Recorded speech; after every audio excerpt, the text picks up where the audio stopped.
my monitor angled? The fuck happened here? Okay. Alright, let me make sure all my cables are out of the way so I'm not unplugging anything. Oh, Jesus. Oh, we're off to a rough start. Wait, hold on. And we're good. Alright, let's go. No, let me move my mouse. I don't want to get in the way. Oh, God. We're off to a flying stop, folks. Oh, jeez. Oh, God. I hope I'm not peeking. Check 1, 2. Check, check, check, check, check. I guess I'm okay. Alright, what are we playing, guys? 3 archers. Not gonna do that. Are we really going to Iron Eyes? Damn it. Hi, everyone. Hey, Merquim. How you doing? Hi, Beefcake Bambi. How you doing? How's life? JT, hi.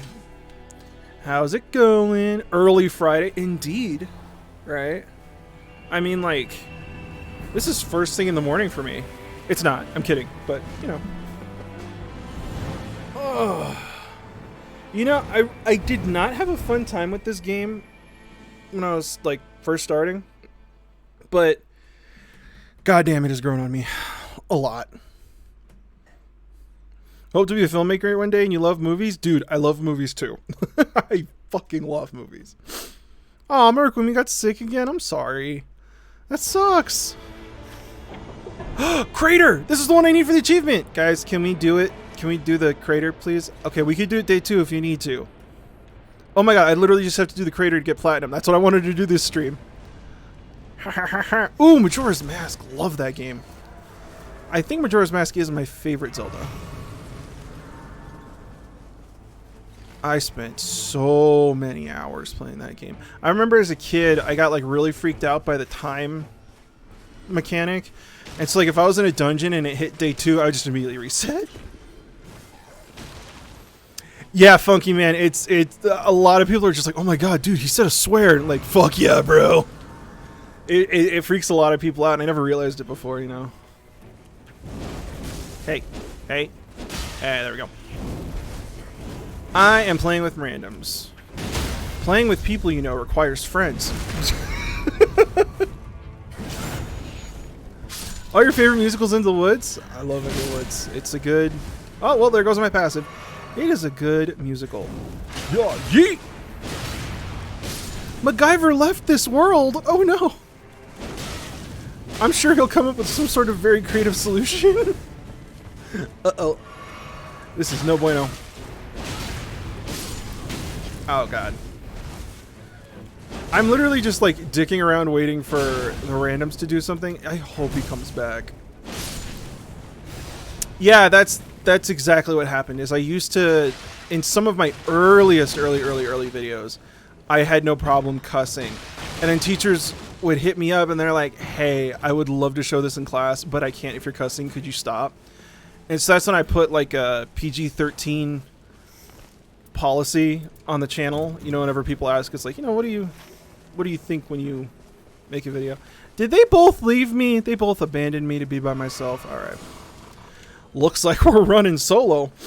Yeah, so when I stream I cuss, and it freaks a lot of people out. Huh. All right, we're gonna laugh as I don't remember the last time I did an expedition solo, but this should be fun. Oh, Joser with the tier 1. Thank you so much. I appreciate that a lot.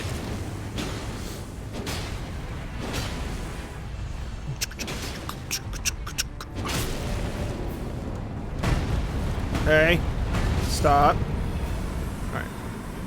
Let's see here. Separable sword. I can live with that. All right. Okay, there's that. Well, I mean, if I'm on my own and I don't have anybody else to let down, I'm gonna go for the achievement. I'm actually really liking it. I was definitely off to a bumpy start, but like once you get the right relics, this game is like shit tons of fun. But like I've played a lot of Dark Souls, and I've played like a metric fuck ton of Elden Ring. I would consider this game like a very, very expansive DLC. Like, it's a DLC that adds a lot. But I don't know that I would call it like a standalone game. Like, if you've never played... if you've never played... Not just like a Dark Souls, but if you've never played Elden Ring before, I couldn't recommend this game to you. Just because there's so much that you have to do on the fly and at speed. Like, oh, I can just like glance at this weapon and I know that the Inseparable Sword's a great sword. And I know that I'm doing a great sword build on the Wilder, you know.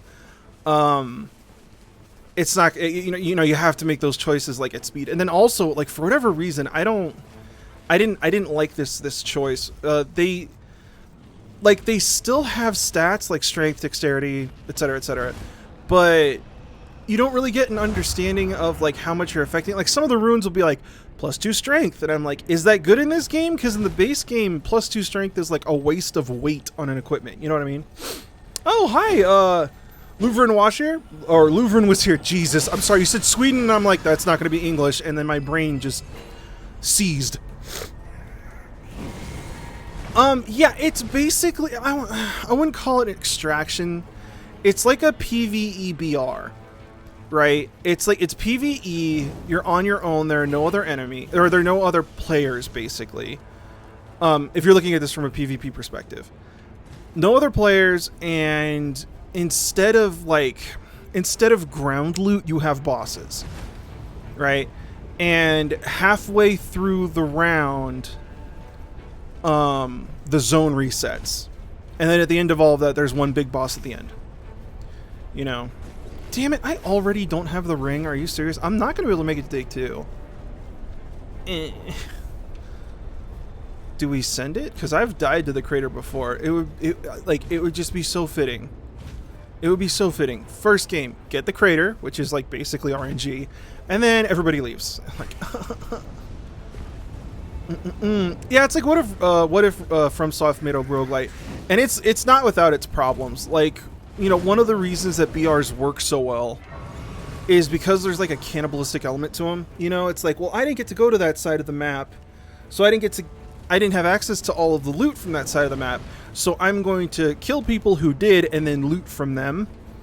You know, I don't know if cannibalistic is the right way to word it, but in this game you can't do that. So like, frequently, if either the map screws you over, or if you have teammates that don't like, or if you're just moving, I'm not going to say if you have teammates that don't like to move.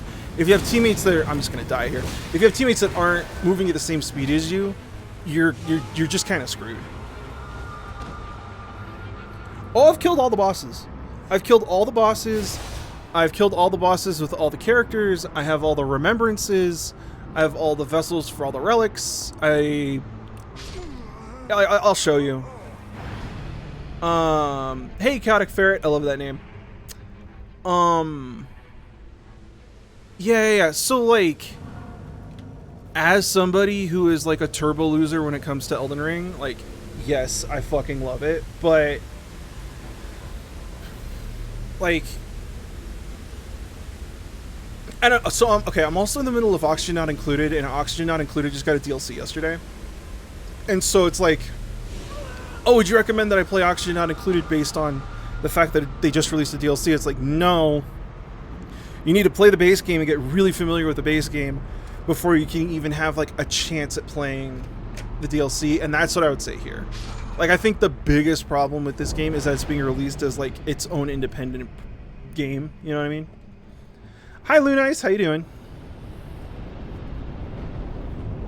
Just let me die. Alright, let's just... I've never left a thingy because I don't run solos, and I wasn't planning on running a solo. Otherwise, I would have played a different character. Yeah, I mean, it... So, like, way back in the day, right, you like, they didn't have DLC, they just had, like, sequels that they called expansions. I'm thinking, like, Call of Duty 2 had something like this, you know what I mean? Call of Duty 1 or 2 had one of these where you played, like, in the Soviets or something. I remember. It might have been Medal of Honor now that I think about it.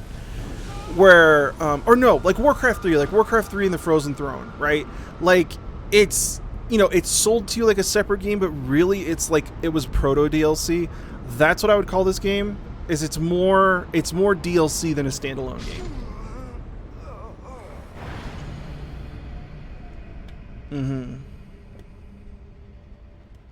Yeah, I have what I have to do is I have to finish the crater. Oh my god, let me leave. How do I leave? How do I leave? I don't know how to leave because I don't play solos. Let's see. Game options. Title menu. I don't want to go to the title menu. Let's see. God, I hope there's no doxable information here that I just went through. I'm literally just gonna like jump off. Is it impossible to die? Is that the bit? Elden Ring 1.5, not DLC. I would believe it. I would believe it, yeah.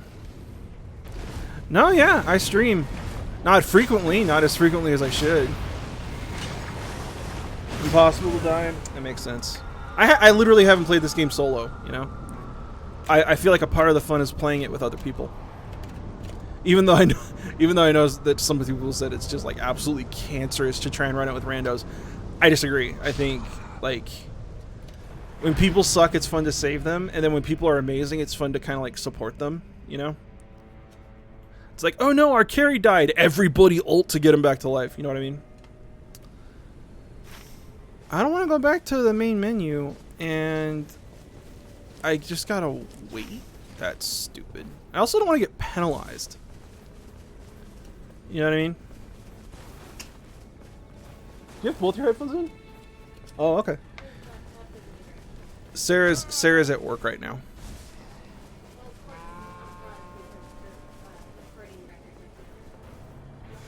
So how you guys doing? How's life? What are the music theory questions you guys have?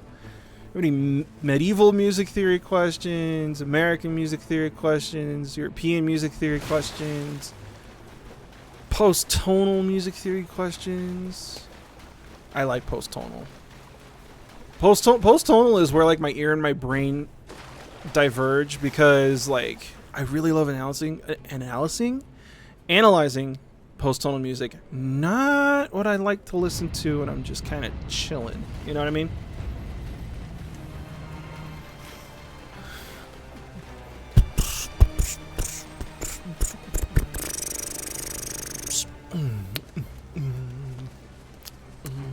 Still can't figure out who my favorite character is. It would be the archer if the bow did more damage, or if you had the ability to do more damage. I feel like I'm always just gently tickling them with arrows. How come a Mexican chamber choir has better German pronunciation than some German choirs? Probably because when you're singing in your foreign language, you're I mean, at like the highest level that I've seen, if you're singing in a language that isn't your native language, they're singing with the International Phonetic Alphabet, and that's precise, you know. When I was in my undergrad, one of our choirs sang something, I think it was in Cantonese, because I don't think it was in Mandarin. I think it was in Cantonese. And the whole thing was in International Phonetic Alphabet, IPA, and they were working with the composer to make sure that like all of their stresses and accents and syllables were correct. So that could be it. You know, it could be one of those things where it's like your pronunciation is perfect, but you don't really know what you're saying necessarily. That's another thing that can happen. No, I'm going to give you a real answer. That's the thing, is like everybody looks at music theory and they're like, oh man, I don't have a good question. It's like he's going to talk about Mozart, and I'm just asking, like, I don't know, you want to talk about the Beatles for the 97,000th time? Like, I guess that's fancy. It's like, I don't know, like, dude, I was listening. I was like, I wasn't fucking listening. I was like jamming out and enriching my soul to Carly Rae Jepsen last night. Well, playing Oxygen not included. Like, that's the thing I really fucking hate about like the music theory world, is just everybody is so far up their own ass. It sucks. Yes, that's why I like to do these streams. Yeah, Beefcake Bambi, there's a huge element, and this is something that like just emerged in the last 10 years with Margolis's book, which is still my Bible. and how like important periodicity is to, I don't want to say like catchy music, but music that definitely sticks with you. You know what I mean? Hi, Pren. Oh, thank you so much. I appreciate it. Yeah, and guys, if the music theory is too advanced, if it goes over your head, you want to know, tell me. Like for real, let me know, because I'm not doing this to like smell my own farts. You know, it's like I'd love to talk about this, but I want to talk about it in a way where everybody can enjoy it. You know what I mean? Because that's the thing though, for like a lot of people, it's like if you want to sit around and smell your own farts, like go into college. Like you want to be all Machiavellian and gun for each other's jobs, just be a professor. What's the International Phonic Alphabet? I can't remember if it's the International Phonic Alphabet or the International Phonetic Alphabet. Yeah, phonetic. So the International Phonetic Alphabet, or IPA, it's basically like what linguists do to write down sound. You know, every symbol is limited to something that the human, like oral and nasal cavity, tongue and hard and soft palate can do, right? And the sounds and the way that it's written is really, really specific. And so when you're like a vocalist in school and you're a vocal performance major, sorry, I'm getting a sip of water. At least the vocalists I knew had to study it for the specific purposes of, who am I going to play? Yep, we'll go Archer. They had to study it for the purposes of like, okay, you're singing something that you don't necessarily know. The other thing is that, and also, all in good faith, I want you to know, that is not a dumb question. It doesn't make you a dumbass, man. I'm totally here for you, man. I'm like, I hate that everybody point and laugh at the guy who's curious. You know, that shit that just gets me. Sorry. So the thing is like, you know, you could write English in the International Phonetic Alphabet, but what you say and what I say are not going to be written the same, you know, because IPA will also write down like your accent, basically how you enunciate or accent different letters and words and sounds and phonemes and syllables and all kinds of goodness. So yeah, I'm not saying like go study it, but it's definitely cool to like look up and scroll through the Wikipedia page. You know what I mean? Yeah, being curious is good, actually, right? Right? Okay. Wait, when wielding 2 armaments, I don't want that. Can I level? Nope. Okay. There's a Mexican choir that's singing an international chart. They are awesome. Soprano to die for. They sing Mendelssohn's Young God. It's clearly stable. Yeah. No, Merkwim. Absolutely. I completely get you. You know, and like, I hate to say this, right? Because it's complimenting vocalists, but if, you know, whoever's running the choir, right, every time they pronounce something, whoever's running it's probably going like, okay, hang on, we need to make our is just right. You know what I mean? Let's make sure all of the phlegm is going to where it needs to go. And it really is important, you know, like for those purposes. Like one of the really cool things about IPA is how it can be used to, I don't need this is something for the Duchess, is how useful it is for like documenting things. Like you can write things down, which is cool, right? Obviously, you know, Library of Alexandria, incredible amount of information lost. Like literally writing things down to preserve information is important, but being able to document sounds until we had recording technology was, you know, interpretive to some extent, which is difficult. And so having the IPA is like a really, really clear way to write down the way that somebody is speaking and how, and it's just so valuable. Damn, I got one shot.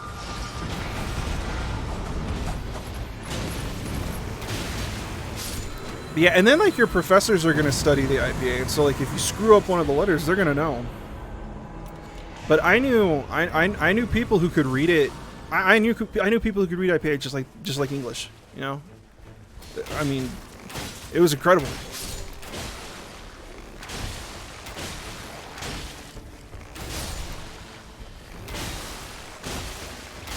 Yeah, like vocalists, and then I think choirs, especially when it comes to intonation, are like, I don't know. There's a big conversation to be had there.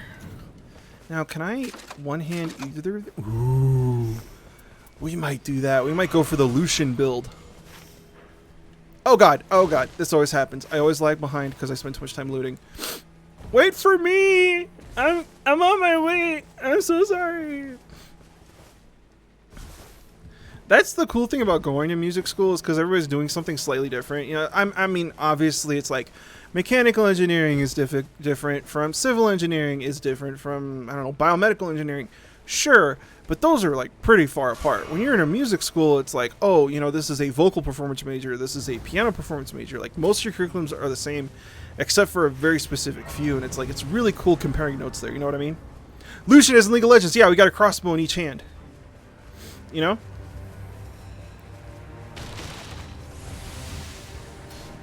Let's see. Now what?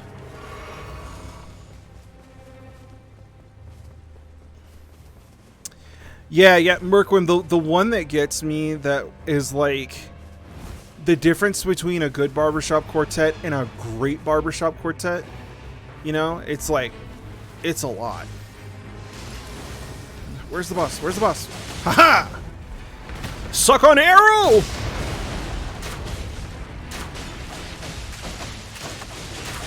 Haha! I have two. Now what are you gonna do? Let's see. Ah, nope, missed. Ah, okay, that one hit. Oh, there's a critical role character called Lucian. Sorry. I don't know how effective this is, but it's a shit ton of fun. Haha! The ceiling can be incredibly high. Exactly. It's something, it's like when you get into the weeds with like jazz and like in particular like post bop, right? It's exactly what you're saying. It's like the difference between good and great is like astronomical, but also it's like I don't know, I don't want to use like a gaming term, but it's like really high skill ceiling.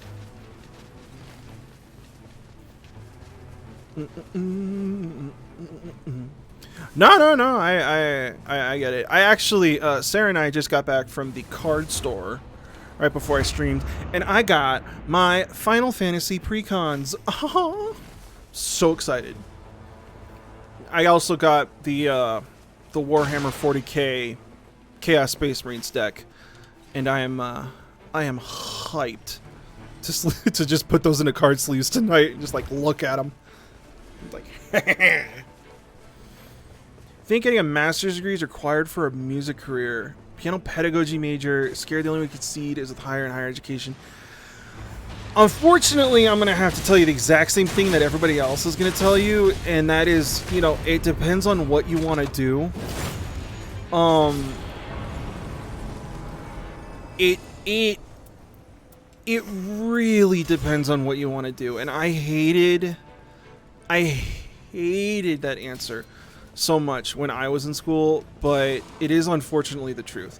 So, like, if you're a piano pedagogy teacher and you're getting your bachelor's, right? Even if you're getting like an associate's. I don't think they have associates in piano pedagogy. But okay, so like you're getting like a bachelor's in piano pedagogy, and like the idea is that like you want to be a music teacher and you want to teach piano and you want to like have like your own studio basically where you have your own like recital where all of your students play, yay, you know. You don't really need anything other than a bachelor's. I got a master's for a lot of personal reasons, I'll say that. But getting a master's in music theory is really weird. Because like it's one of those, it's kind of like getting a degree in pre-law or pre-med. Like if you get a bachelor's in pre-med or pre-law, where it's like, oh, okay, you're getting this with the intention of one day like becoming a doctor or a lawyer, right? Like the only real reason you would get a bachelor's or master's in music theory is to become a professor of music theory, right?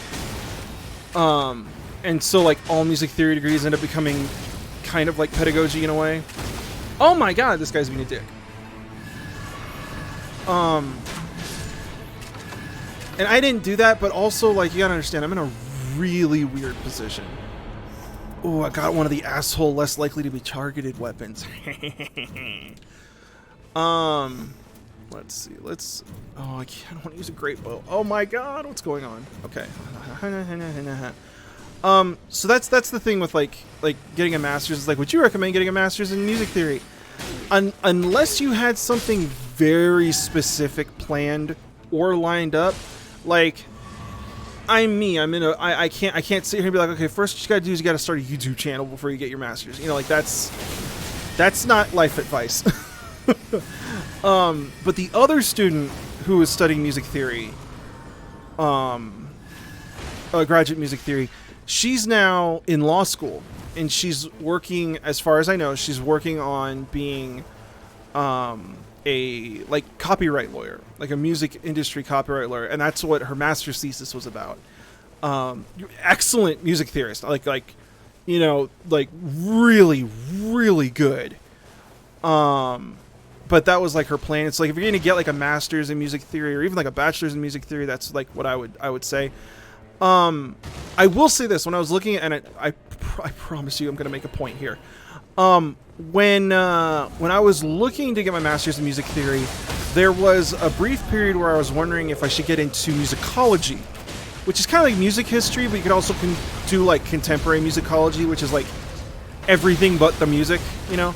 It's like if you want to study the Beatles and their biography, that would be musicology, right? More than music theory necessarily, where it's like, let's dissect their pieces. When I was talking to some of the musicology, oh my god. When I was talking to some of the musicology professors, they were like, I cannot recommend that you get a master's. And these are the people who want the money, right? You know, it's kind of astounding to hear that. They were saying, we cannot in earnest suggest that you get a master's. We are currently accepting bachelors for PhD programs. So people are going straight from their bachelor's to a PhD candidacy, which is a lot really fast. So like, I went to a regional SMT while I was in school, also because it was being held in the school that I went to. Don't worry, I'll save you. And you know, one of the people presenting there was like 22 and had just graduated with their bachelor's. And so I would say it's something similar with piano pedagogy, right? Like, if you want to be a piano professor, right? If you want to be a piano professor, I would say, like, go for it, get your doctorate. I know several people, both as professors and as former peers or colleagues, however you want to word it, who have become professors, have teaching positions with master's degrees. It's not unheard of. Every department's going to have someone like that. There are also, you know, like adjuncts, things like that, who won't necessarily have, you know, the full bird doctorate, so to speak. But music academia right now is incredibly competitive. I mean, like, it is obscenely competitive. In both schools that I've gone to, both my undergrad and my graduate, they were looking for a professor, and I just happened to be a part of, like when I was in composition, the composition professor was a part of the committee looking for a new teacher, and then in music theory during my graduate, they were looking for a new music theory professor at that time. And like, for both instances, they had well over 100 applicants, all with doctorates, some with multiple doctorates. All trying to get one position. It's extremely competitive. So if your goal is to be a professor, I wouldn't be like, oh yeah, just get your master's, but then like know the right people. It would be like, no. Get a doctorate and make friends with as many people as you can. If you're looking to be just like a piano teacher, like a local piano teacher, I would strongly, and again, I know this is me, but I would strongly suggest doing everything you could to like invest in your social media presence, because at that point you're basically kind of like an entrepreneur, self-employed freelancer. You know what I mean? Hey, Lord Cursed, how you doing? Hi, Rapturous. How's it going? But yeah, no. If you wanna do like piano pedagogy and teach kids, like 1,000% go for it. You know, like do it, and more power to you.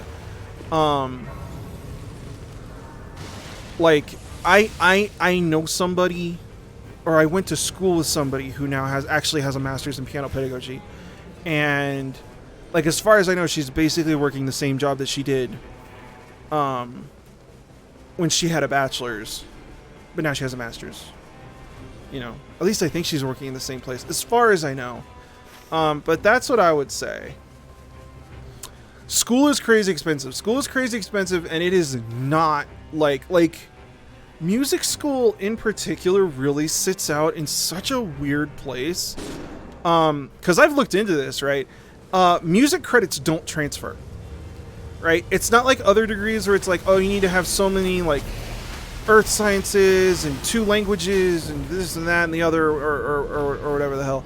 You know, like if you're going from one STEM to the other, all of your calculus will transfer, all of your statistics will transfer, you know, Chem and Physics 1 will transfer. It's not the same for music at all. So like when you go into music academically, it's a huge commitment. And again, yeah, it's not like other degree programs where it's like if you're getting like a geology and a business degree, people are going to be interviewing you to try and get you to work for their company, which I've heard before, you know. Exactly. I knew like 7th year, 8th year seniors just because they were double majoring in a performance degree and engineering, right? Because like if you're doing engineering, you have to take all the calculuses, and you know, if you're not a math fan, right? If you're not a math fan, it's going to be hell. But even if you are a fan of math and get calculus, it's a shit ton of work. You know, it's just a lot of work. Then when it comes to like, I mean, say you're like a chemistry major or physics major, all of your labs are just like ensembles. It's 1 credit hour, and it's going to be like 8 hours of commitment a week, as far as I've heard. You know, you can't do that and do your ensembles and hit the practice room and practice for a recital. You know, not to mention tests, finals, essays, presentations. Like, it's a lot. It's a lot. Yeah, all in good faith. I had something similar happen to me when I went to school. One day I'll tell you guys about it. I'll have to I don't know, put it on the VOD channel or something. But my school thing was so goofy. Like going to school and credits and transfer credits, and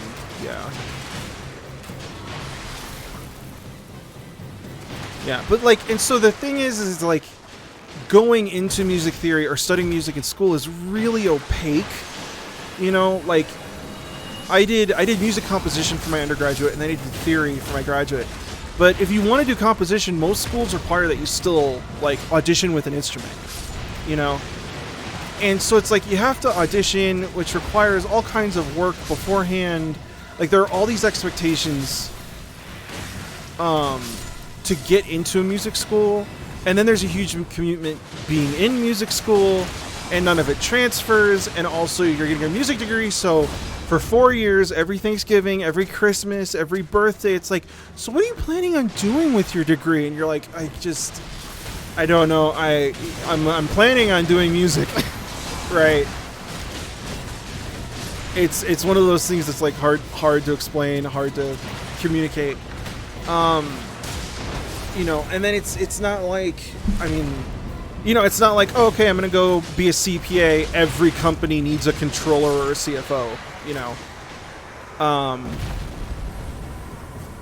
know, it's tough. It's very, very tough. But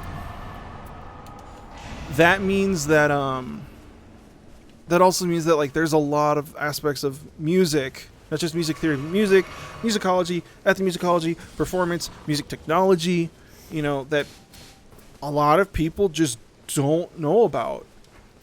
And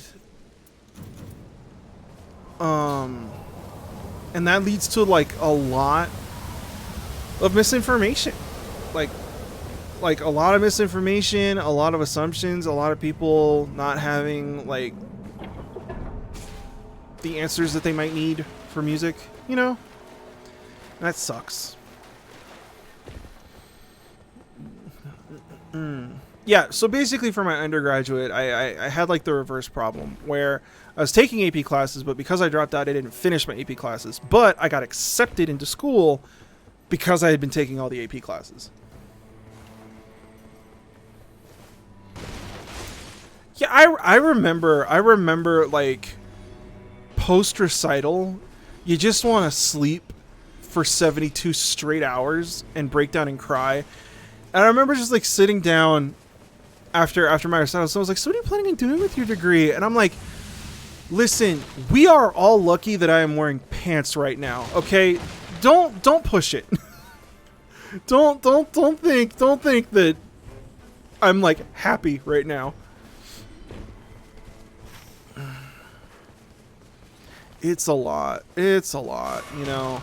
And that's assuming that everything's going good for you. You know, like you've got a job, you have a source of income, maybe you have your parents helping you. Not just financially, but emotionally, right? Like the number of times, like if you go to music school, unfortunately, a part of this is you or somebody you know is going to cry on stage, right? And you got to do that and then go to fucking, you know, a math class. And it's ass. It sucks. You know, and so like having somebody that you can speak to is really, really important.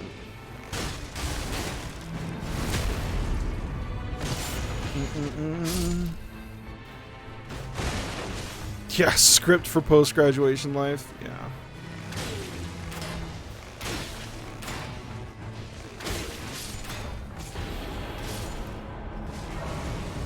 Yep. Oh, that guy got confused. He didn't know he was dead. Let's see. Alright, yeah, let's get a little tank here, because that will help.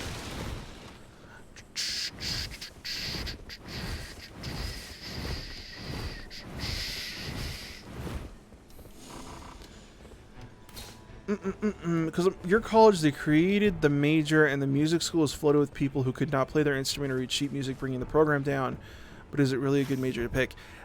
That's kind of like, there's a huge conversation going on in academic music circles.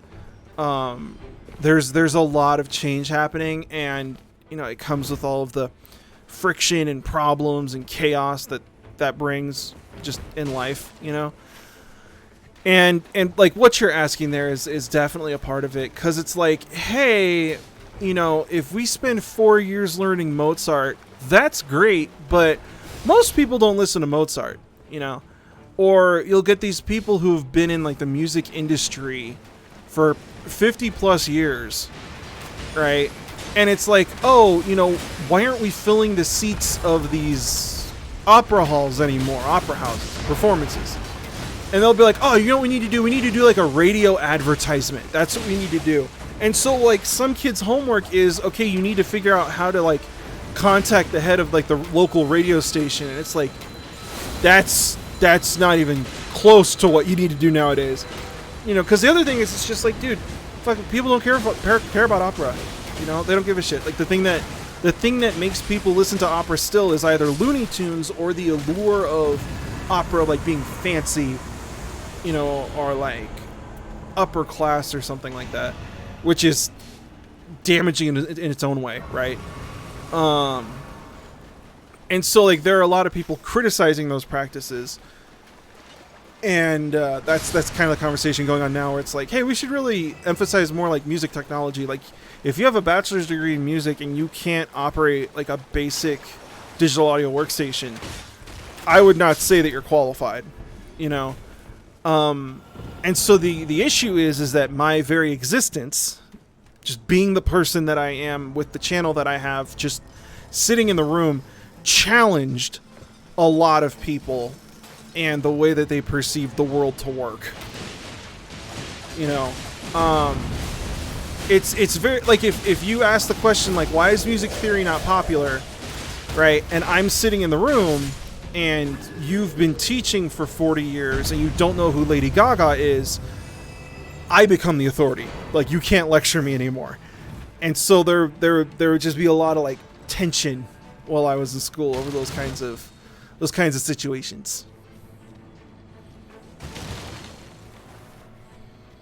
You know, they'd be like, you know, nobody wants to learn about, like, pick something, a topic. Like, nobody wants to know about the structure of opera. Like, actually, when I complained about Mulan, I outlined it, and enough people watched it, and it's like, oh shit, what do we do? You know, because unfortunately, something capitalism, right? The reality of it is, you know, especially because of, I don't want to use the word political climate because that seems too vague, but the rise of fascism, not just in America, but all over, you know, you're kind of seeing a more military or militaristic drive in education, where it's a lot of like, you know, there's a lot of fitness influencers online that are incredibly popular.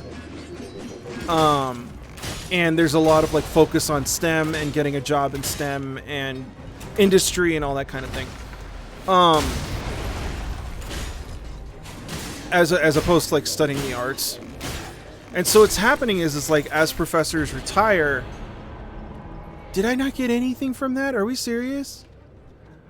Oh, I just get a pat on the back, that's it? Man.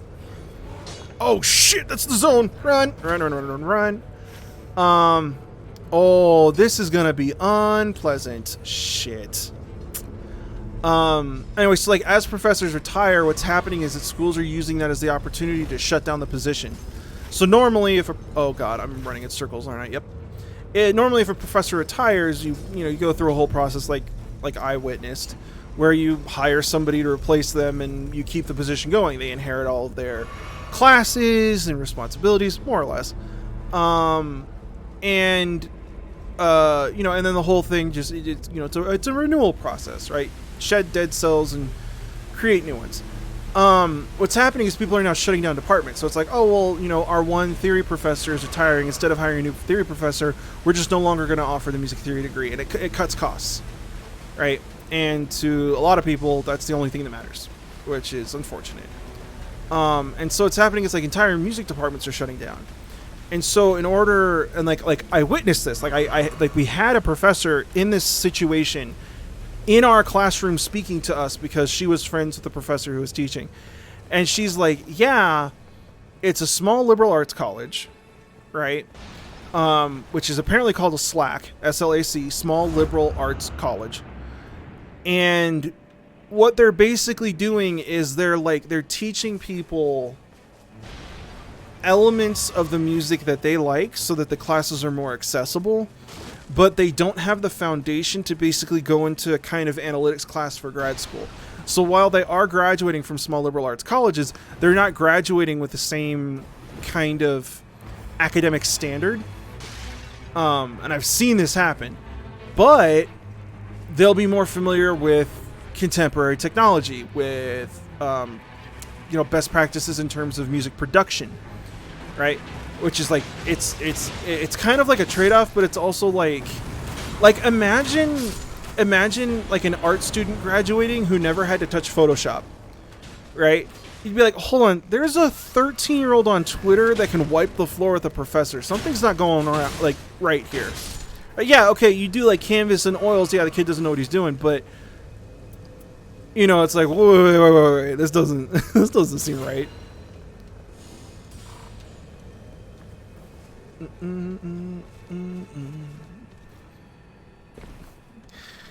I actually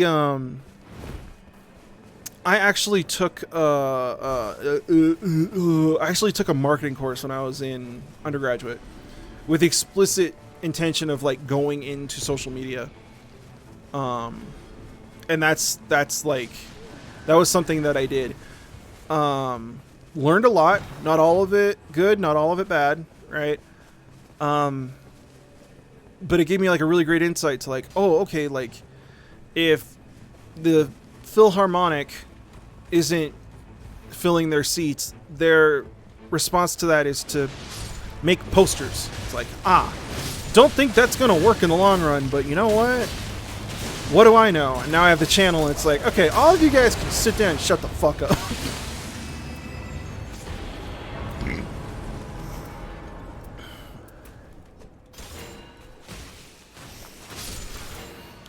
I love it when people are like, so what do you know about marketing? I'm like, actually, pushes up glasses. Nothing personnel, kid. Just be a total weenie. Okay, let's see. What's this? Did I drop this? I feel like I dropped it. Yup, I did. Uh-oh, I didn't look. I didn't look before I jumped. Let's see. I want to get to the Spirit Spring, please. Okay. Yeah, no, it is. It's just a boss rush Fortnite Elden Ring. That's really what it is. You know, I'm playing a character that does more damage with bows. He attacks faster, you know. And when you charge attack, he shoots 3 arrows in a spread. Passive for this character is more items. The character sees more items. They have this, which is both a dodge, it gives you iframes, and it marks the enemy to deal more damage. And then the ultimate's a big fuck off arrow that is pretty nice. Ooh, Everjail. Yeah, see, like at no point does the game kind of hold your hand and be like, oh, you know, this is an Everjail. You need a stone sword key to open it, right? You just have these things that it kind of like expects you to figure it out. And so like if you don't know shit about Elden Ring, right? And I'm not saying that like it's fucking court mandated that everybody knows about Elden Ring, but if you don't know shit about Elden Ring, you're totally in the dark. You know, there's no range, there's no real like practice mode. There's like a little like training area in the main hub, but it's only gonna do so much, you know. So yeah, like that's, I mean, we could talk about music industry stuff until the cows come home. It's just the issue is like whenever I talk about pop music, people tend to get really upset because like the conclusions made in academic music theory when it comes to like the broad scope of like popular music and the way that it's disseminated does not match the conversation that happens in public spaces typically. And that can get really rough.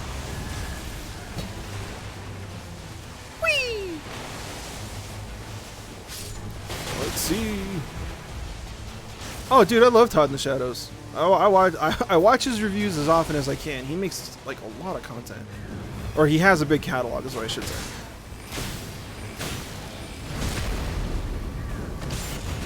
Oh, the other thing is this character can backstab with bows. Okay, we are currently in the zone. No. Perhaps? Ooh, attacks inflict poison. Yep, okay. Let's heal. And then run for our lives! But yeah, well, that was one of the motivators for me to start the channel. It's like I saw a lot of people online and in video essay formats, you know, doing music reviews. Oh shit, am I gonna live? Am I gonna live? I saw them doing music reviews, but it tend to be a lot of like lyric analysis. And again, I'm not shitting on lyric analysis. It's just, you know, that's very much like an English class for me. It's like, oh, okay, like I'm not mad, but like, is there like, you know, like, let's look at the notes for a lack of a better explanation.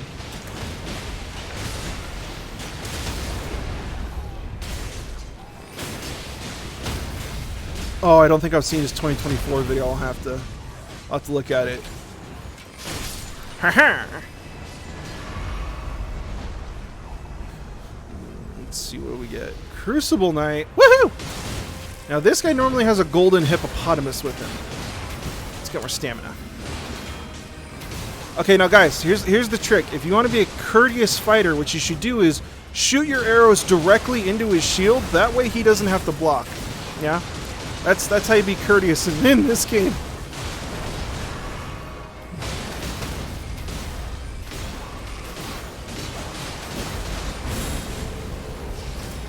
I mean, like, when you're talking about, like, okay, so we're talking about, like, songs here, right? Like, just SONG song. Woo! Okay. When you're talking about, like, a song analysis, when you're talking about song analysis, like, the first thing my brain goes to is Schubert and studying Lieder, right? And what happens there is, like, you need to look at the lyrics just to get a context for what's going on, right? You know, like, what's the song about? Is it a happy song? Is it a sad song? Like, if it is, you know, typically, the libretto, which is the technical term for the text, the lyrics, right, is written by somebody else. Don't worry, friend, I've got you! Oh, God. Haha! You've been saved! Oh, iframes, bitch! Yeah, so when you're talking about a leader, you're talking about, like, libretto. You know, some people set text from the Bible. Some people set text from all kinds of places. And so, in the 1800s with Germany, you get a lot of fairy tales, a lot of nationalism, you know, that kind of stuff. And so you have to look at the text and be like, okay, is this a poem that comes from somewhere? Is this an excerpt from a novel? Right? Where is this text coming from and why? Right? I don't think in pop music you really see that, where somebody's like setting the text of something like, you know, nobody's taking like an excerpt of Harry Potter or something like that. That'd be really, really weird. After that, you get a and the thing is, like, the lyrics is a lot of like context, you know, the circumstances around the music. Well, little bit of a lag there. We're okay. And then you get into the actual music analysis, and for Schubert, you know, it's almost all voice and piano, or, you know, at least what we analyze is just voice and piano. And I mean, it basically just comes down to like Roman numeral analysis for the most part, except for his really crunchy stuff. And so like a lot of that is missed, I feel, when you just do like a lyric analysis. Like, it's great for context, it's great for understanding, but like, I don't know, it just, it feels like you're missing out on a lot. Wait, I want to pick you up. Haha. Okay, that's really good. Let's see, can I get anything else? Nope, I'm full on items. Is this the order of things I want? Yeah. I'm not dead! How you doing, Flowers Chaos? How's it going? Alright. How's it going? How's life? How you doing? Alright, I did not look at what boss we were fighting. I have no idea. Oh, it's Libra. Oh, fuck off. I'm really glad I picked Archer, because you could never hit all the sigils without it. Alright, what do we want? Make your choice. I will make my choice. Yeah, why not?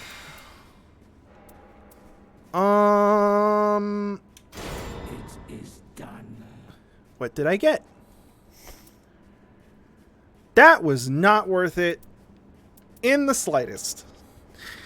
Shit. You take it.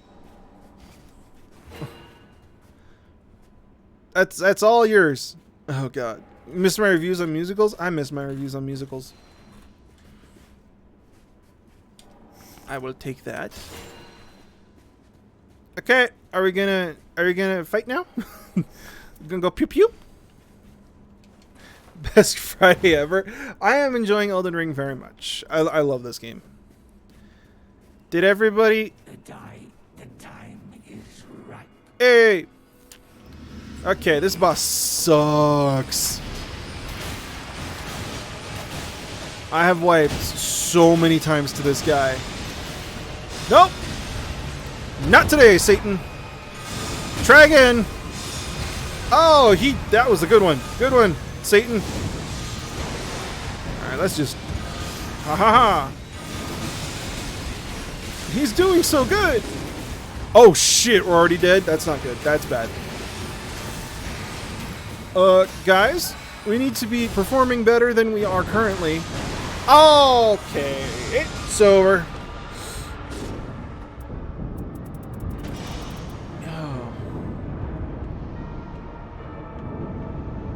You know, that's my hesitation about streaming this game, is like, I don't want anybody to get shit on, because this game is genuinely very hard.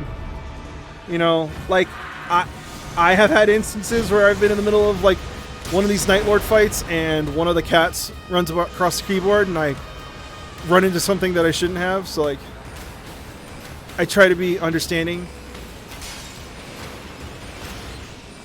I'm on a controller! Okay. Mad props to people who can aim on controllers, dude. Was that all of them? How was that not all of them? I thought the first one was 3. Oh! Yes, I did a % of his health. Huh! I don't like this. I am not feeling it, Mr. Krabs. Okay, I have 1 warming stone. Let's fucking do this. Don't go solo, I mean this with respect. Stop getting hit. Oh shit! I keep dodging too early on the discs. Just like that. I actually rolled into that one. Oh god, this isn't going well. Ugh. Yeah, I miss my reviews of musicals too. I swear, I'm really trying to get into making more videos. Just shit online has sucked, and then real life has kicked me in the balls. You know, trying to get back into the swing of things. You know, doing my best to remember what happiness feels like. Huh? Huh? Don't hit me. Base? Oh, Jesus. Base? No, I'm actually... Oh, god damn it. Yeah, like, I told myself I wouldn't talk about it on stream, but, like... Fucking everything is on fire? You know? And I'm not coming from that privilege, like, oh my god, why don't they just stop? You know, but it's like, are you, like, you telling me we got, like, actual, like, people LARPing as cops abducting people and they're government sanctioned? Like, that's fucking insane.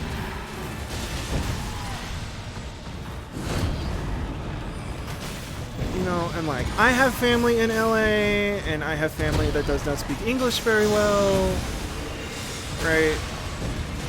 Like, you do the math, it's tough. It's tough.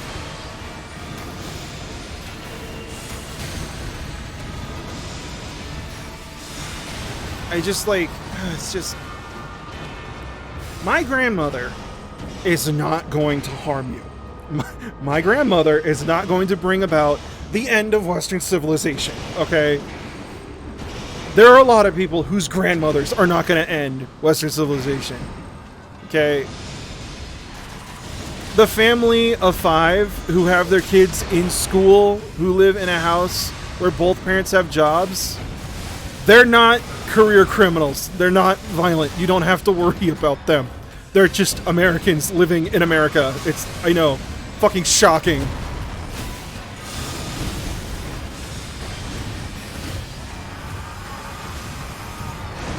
Like, even then, if it is somebody, like, being an idiot, right? It's like, okay, cool. Due process. Why are they not entitled to the same innocent until proven guilty shit that I am? Like, just fucking. Ugh.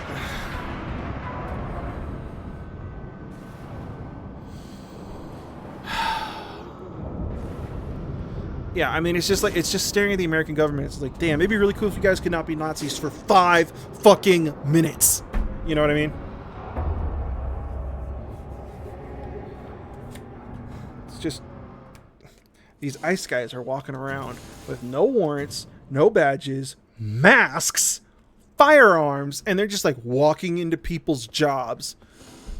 Being like, oh, you're in the middle of the green card process? Well, not anymore. Like, what the fuck does that, like, that's, even if you want to play the whole, oh, legal versus illegal immigration, like, that's what it looks like.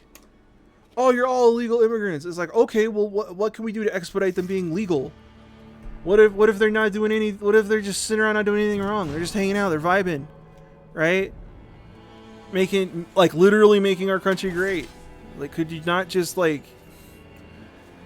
not just fucking not be such a fucking cop about it? Fuck.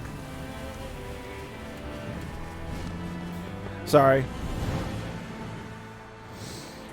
I got my family stuff that I'm worried about, and we're all maintaining communication, you know. So everything's okay, but it sucks, man. It's like, hey, I'm gonna go to the grocery store. Okay, love you. You know, like, fuck.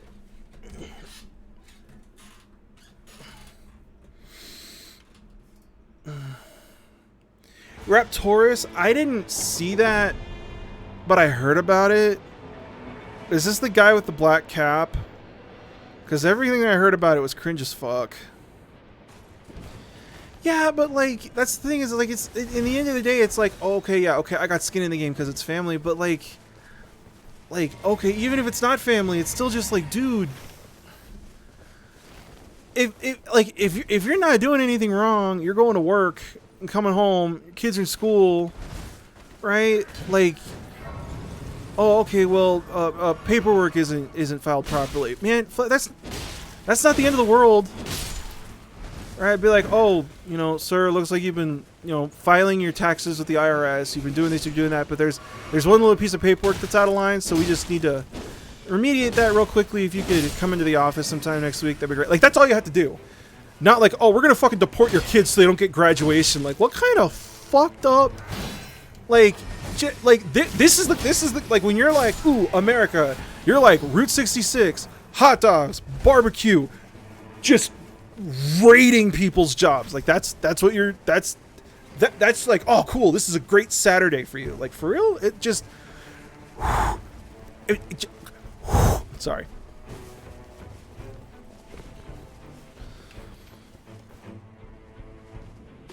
It just oh, it fucking kills me. All right, let me see if I can find this rune. I told myself I wasn't gonna, like, bring it up on stream, because I don't want to be a political streamer, because it's gonna attract some nutsack to come in here and be like, I'm actually in AP US Gov right now, and here's why you're wrong. And I don't want to get banned on Twitch. I'll just put it that way. Let's see, is it up here? Sometimes it is where the candle is. It's not there. I feel like this is wasting a lot of time because I'm still level 1.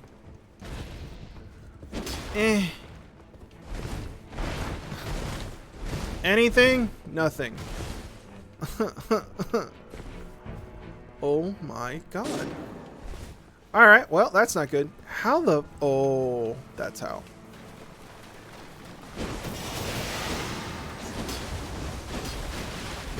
Yeah, reality's stealing the best jokes. It's a good way to put it.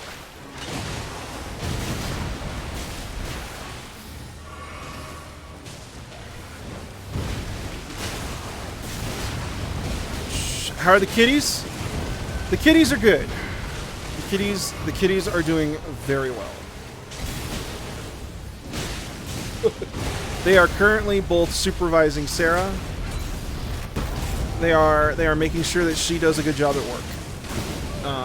Because they're like, hey, you need to make the quota, otherwise we don't get treats, tit for tat, you know.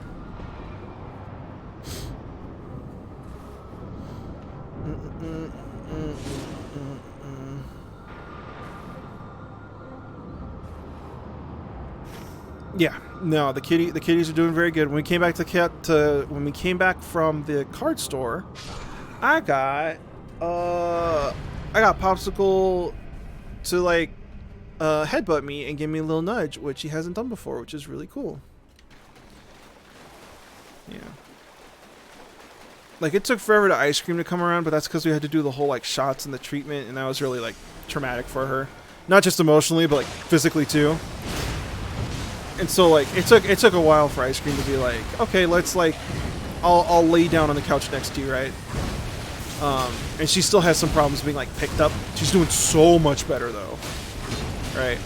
And then when it comes to Popsicle, he just likes Sarah more than me. What's up? Yeah, he's a mama's boy, that's right. Where is the grease? Okay. Yep, Sarah got some new fish, and they are weird. They have very long names. I think we talked about them last time. I am taking my inability to solve this. Hang on, that one isn't lit. Ah! Ha, ha, ha, ha. I did it! All by myself. Fish!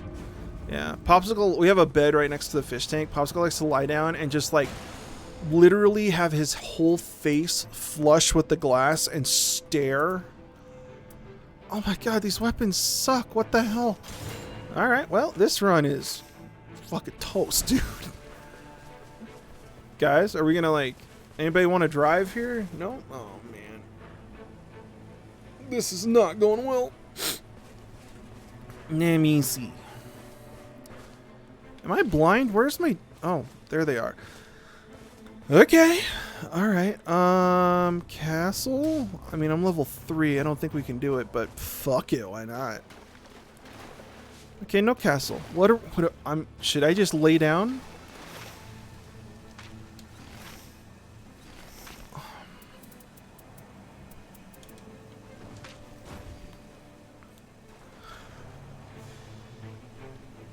A screenager? Oh my god, I'd never heard that before. That's amazing. I'm holding on to that. Okay, well there's the Grace. Paralives? I haven't heard that. I didn't watch any of fucking Gamescom. I know I need to.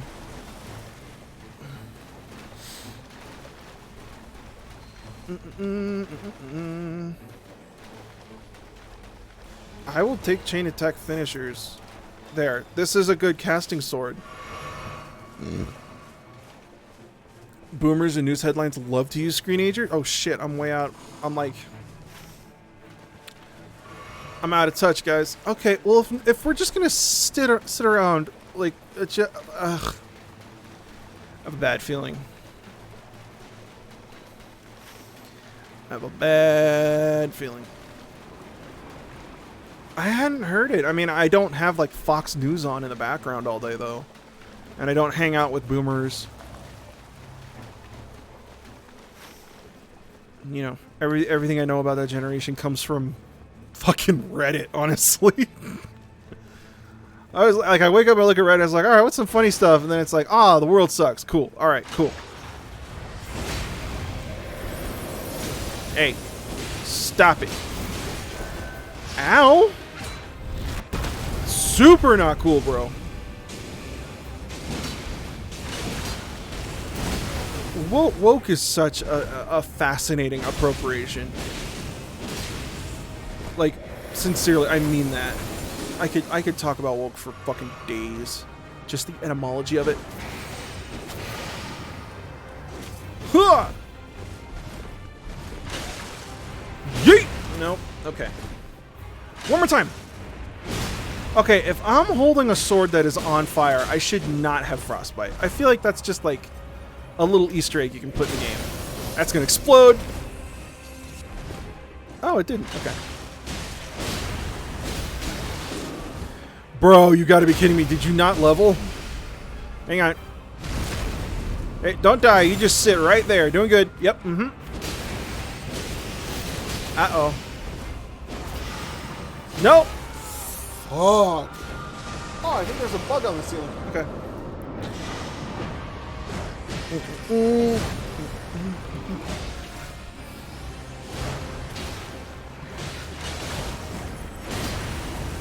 Yeah, how is, like, Mario Kart World?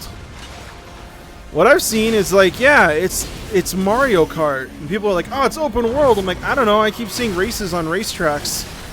That's the opposite of open world. And it's like, oh, no, it's open world to drive to the racetracks. Okay, so you made the menu more complicated. Great. Then what? Like, like what do you do now? It is really divisive. It's been an interesting conversation to follow. I mean, I tweeted out when the Nintendo Direct came out and they were talking about the prices, and it's like, dude, I am not spending $650 to play Mario Kart for a week, because that's really what this is. You know, like the Switch 2 doesn't have any other game. Oh well, you know, it has Cyberpunk and it has this and it has that. And it's like, oh, it's got a bunch of other games I've already played. Sick. Like, I have that on Steam right now. That's not like a selling point, dude. You know, it's like, hey, if you buy a Switch 2, we'll let you go to Burger King. Like, I can already do that. Like, are you going to pay for it? No, it's just, oh, okay. Like, I don't know why I would give you money to do that, but, maybe it's a translation issue? Like, fuck.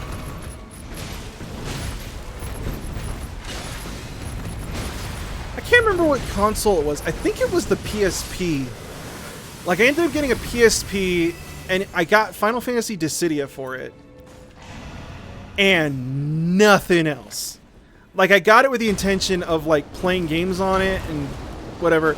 And it ended up just being, like, a multi-$100 Dissidia machine. Fucking loved that game. Right? Not a good game. But I loved it. And since then, I'm like, nah, if I'm going to get a console, like, I need to see, like, 3 games that I would really want to see for it. Otherwise, like, 1, I'll wait for it to come out on Steam, or 2, the game is not worth it. You know what I mean?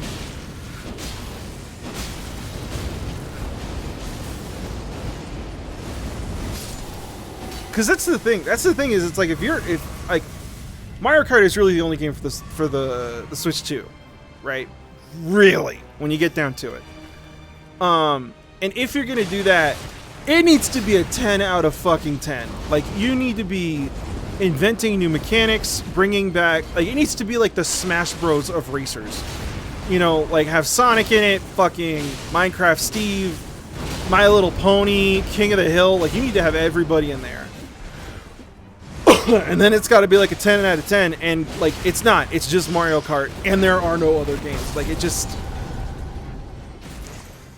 that's a lot of faith in just the brand. There's always a Sonic racing game. Like, I remember, like, the Final Fantasy racing game. I'm like, cool, it's Mario Kart, and there's chocobos. Bet. Like, just what do you want to do? What do you want to do?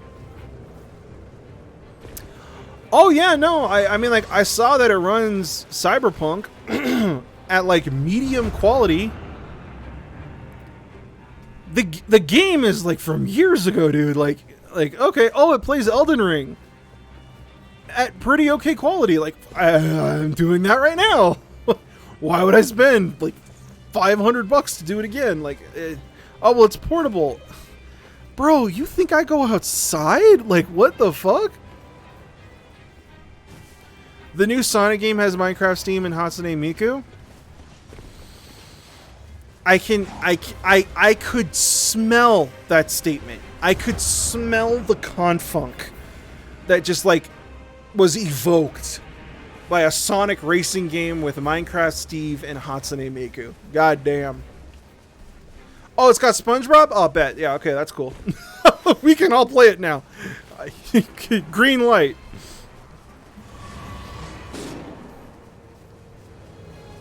I played Pokemon Red, Blue, and Gold. I played all of those when they came out. Came out? Good job, dumbass. When they came out, I played Silver. And when I say played, I mean, like, really played into the ground. I played Sapphire for a couple hours. And then I finished Black because I was like, oh, I haven't played a Pokemon game in a while. I'll give it a shot. Why not? And, like, I don't know. It just turns out I'm playing Pokemon wrong. Ooh, Citrus with the Prime. Thank you so much.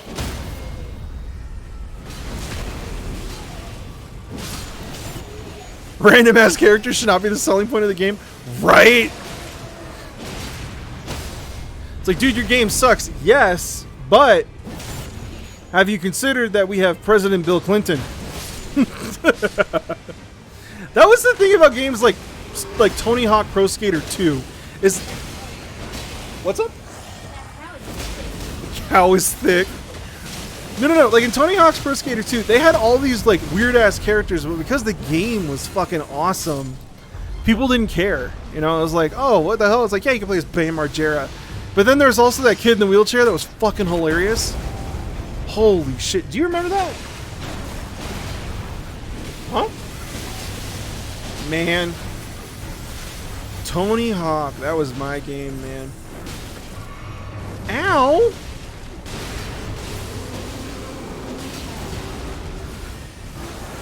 What's up? Sorry, I was reading chat. That's why I just hit the air.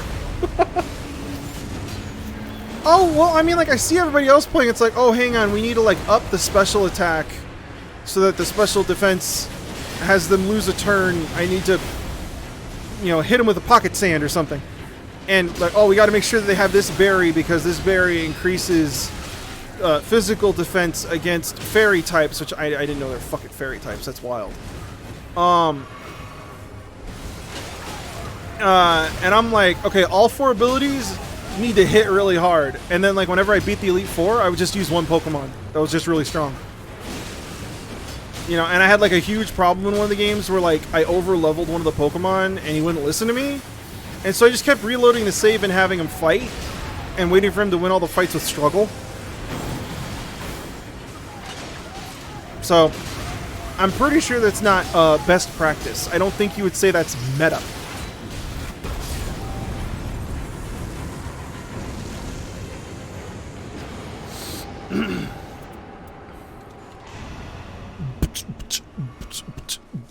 Yeah, I mean, but that's like the only way I played Pokemon. That's like it. That was it. That was all. That was just like, cool. This is what Pokemon is. Have I told you guys the story of the first time I played Pokemon? Because I played Pokemon like an idiot.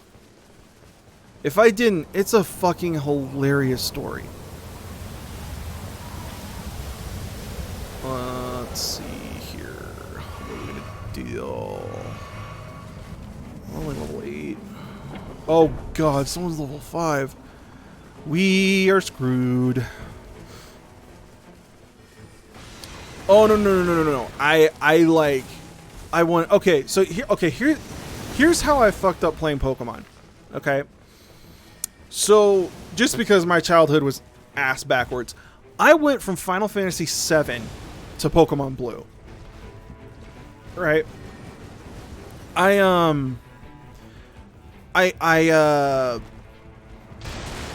didn't like finish 7, but like I had started 7 and I was playing 7 before I started Pokemon Blue. And what I did was I had my starting Pokemon, which I picked Squirtle because it's the best one, right? That's the one consensus I know among the community is that Squirtle is the best starter. And I mean, anybody who disagrees will just be permabanned. That's fine. So what happened was, for whatever fucking reason, I missed that Pokeballs were a thing. I just had no idea for whatever reason. Like I said, particularly unintelligent child. Hang on. I'm drinking some water.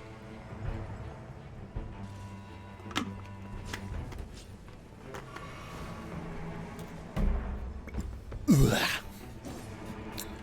Oh. Hi, Raphael. So, I'm talking about the first time I played Pokemon. So I started Final Fantasy VII, and then I moved to Pokemon Blue. So I got Blastoise, got Squirtle, however you want to, you know. And I didn't realize like that Pokeballs were like a thing, or that Pokeballs existed and what they did. And so I literally just walked around with one Pokemon. And it made sense to me because if that Pokemon died, my character blacked out, fainted, you lost, right? So, I was allergic to instructions. Yeah. So what happens in that game, I can't remember where or when or how, but at some point, somebody gives you a Magikarp, right?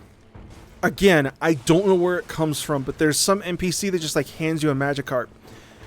And so I had a Magikarp, and again, because I'm coming from Final Fantasy VII, in my head, I'm like, oh, this is how you put your party together. You will find other Pokemon that people will give you, or you will unlock. Got it. I now have my second Pokemon. Then, my Magikarp didn't really evolve into Gyarados, just got beaten into submission until it became a Gyarados. And then I had a Blastoise, which was like 72, and a Gyarados that was 30. And long story short, that's how I beat the Elite Four. So that's like when people are like, dude, you can't play an RPG incorrectly. I'm like, no, I'm pretty sure I did. And so that's just, for the longest fucking time, that's what Pokemon was. I didn't know that you could catch Pokemon with Pokeballs until the cartoon came out. And then I was like, bro, what? And that's how I play Pokemon. Play Pokemon just like an absolute idiot. So yeah, that's how I played that. Yeah. Not my like proudest moment, you know. But yeah. To this day, I'm not entirely sure how I missed the whole Pokemon or Pokeball thing. I want to say at some point there was like a Sandshrew involved. But yeah. Oh, hey, look, the boss. Hey, if you could not do the fucking...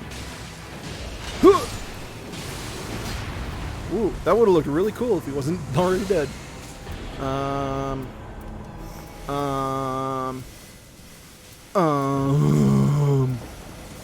I doing? This is how it works. Guys, we're screwed. Like, I don't know how else to say it, like, or how to say it kindly, but we're turbo fucked.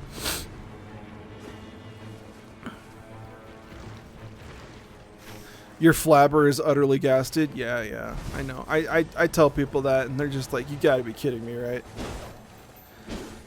I have that habit. I have like throughout my games career, I have that habit of just like missing some critical element. No, thank y'all. I have that habit of just missing some sort of critical discovery in a game and just like playing it the hard way. You know, like Final Fantasy 13, not realizing that I had to upgrade the weapons for the longest time. You know, it's like I'm wiping on a boss several dozen times and I'm like, okay, there's clearly something I'm missing here. I go to the equipment, Google it, and it's like, oh, you can actually do this. Like, ended up 2 or 3 shotting the boss. It was something insane like that. Proven how wrong I played it. Who's your favorite Pokemon?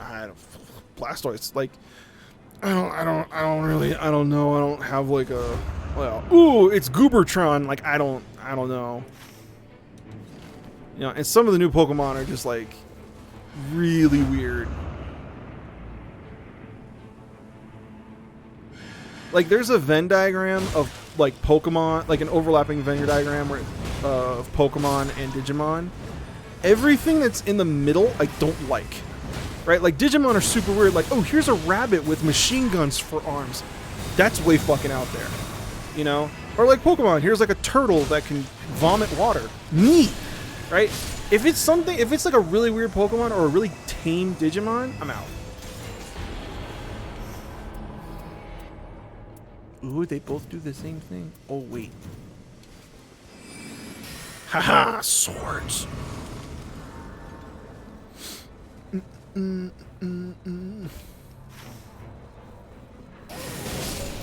Yeah.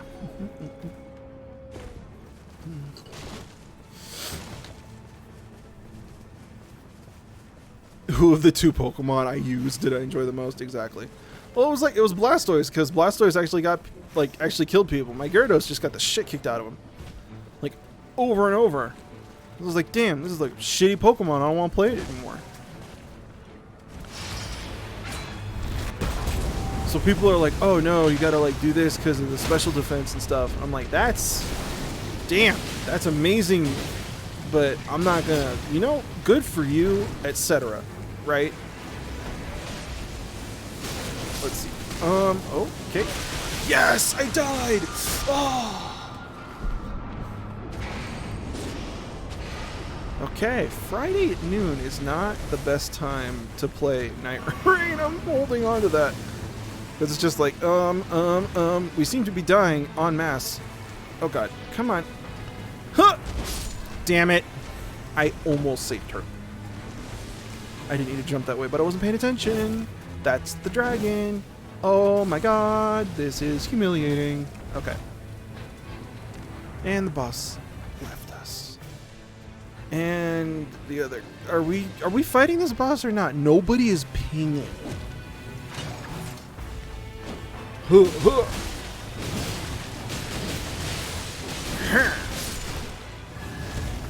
Let's see.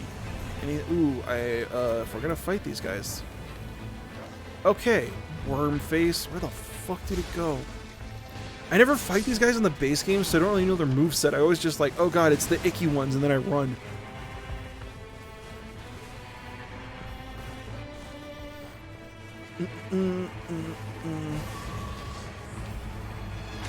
Well, that, and then I ended up watching like the Pokemon trading card championship or something, and it was like children, and there were like 2 or 3 dudes. Oh, I'm dead. Whoa! Yeah! Whoa! Okay. Yeah, it was like children. I'm like, I don't. Is this a stream for me? It's like when people like adults who pay taxes are like, oh, I love Bluey. Like, oh, because you're a parent. And they're like, no. I'm like, oh, okay. I don't feel safe here.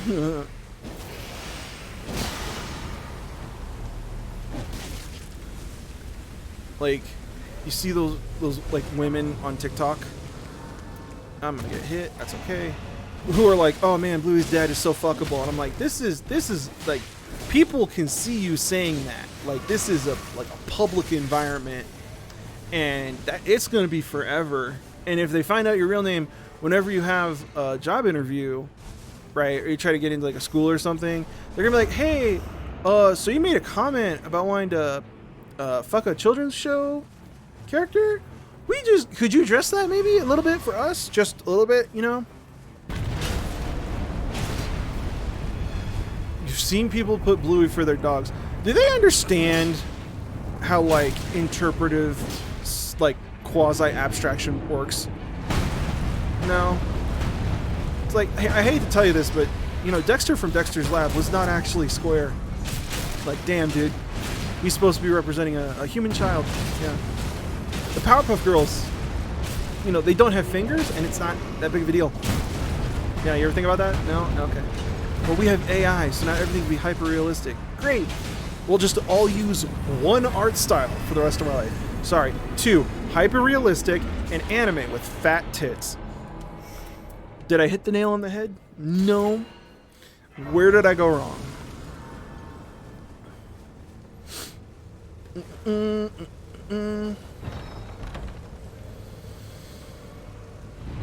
God, it upsets me hearing that people are putting Bluey on for their dog. Like just fucking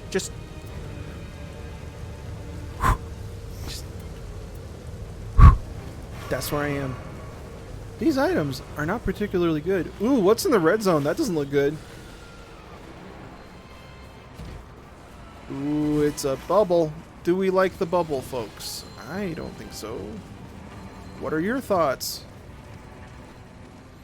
Yeah, hyper-realistic with big boobs, or anime with big boobs, or Miyazaki specifically with just big boobs. It's so depressing. It's like, imagine if like you made a machine that could just print food, you know? And they're like, yeah. And this machine only prints Big Macs. You're like, it's a big world, there's a lot of food. Yeah, but this machine prints Big Macs. And everyone lost their mind, and chefs were losing their jobs, and everybody was eating Big Macs. And you're like, okay, life just got a little less fun. What are we going to do about that collectively? together. You know? Nothing. Fucking sucks. Is this the tower that we started at from the beginning of the game? I think this is the fucking tower. Oh my god, this is not going well. And I can't guys, we're level 9. I'm level 9. What are you? Level 7. We're not gonna make it. Why are you all just like following me? What's going on? Yeah, Marco. The one analogy I like is it's the kind of people who think that 9 women can make a baby in 1 month. You know, where they just don't fucking get it. Like having to explain to that kind of manager, like, no, that wouldn't work. You could try, but it's not. That's just not what's gonna happen here.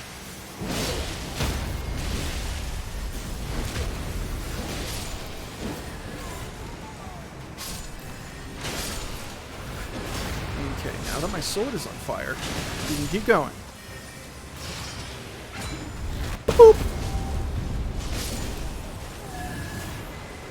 I just like to think it's like, oh, what's your weapon? Oh, it's a bow. Oh, it's my hammer. Oh, my axe. It's like, I have a napalm cartridge strapped to my wrist. Like, ooh, he's gonna win. It sucks because I feel like these guys are like good players and we have the DPS, but we just don't have like the levels.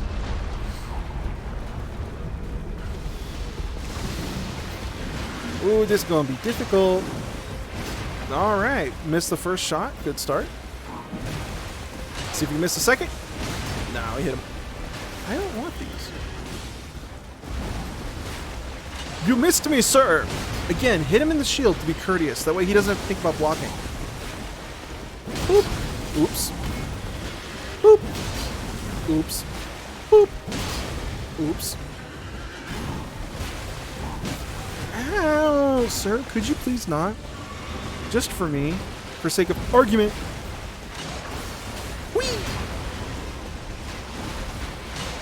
Whee!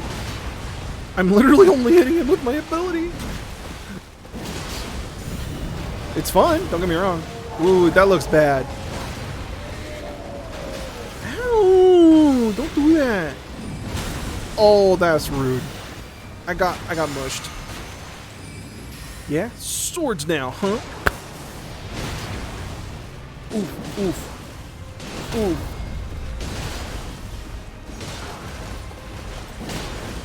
Dude, flower chaos, like, okay, so that's the thing, right? Like I'm gonna explain something. Like this is gonna be funny. I'm gonna mansplain men to you, right? So here's the thing that not a lot of people realize, that not a lot of people think about. When you're a dude and you're growing up, right?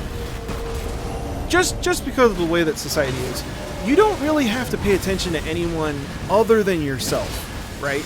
Now, in public spaces, that conversations happen a lot. But that also happens in private spaces, right?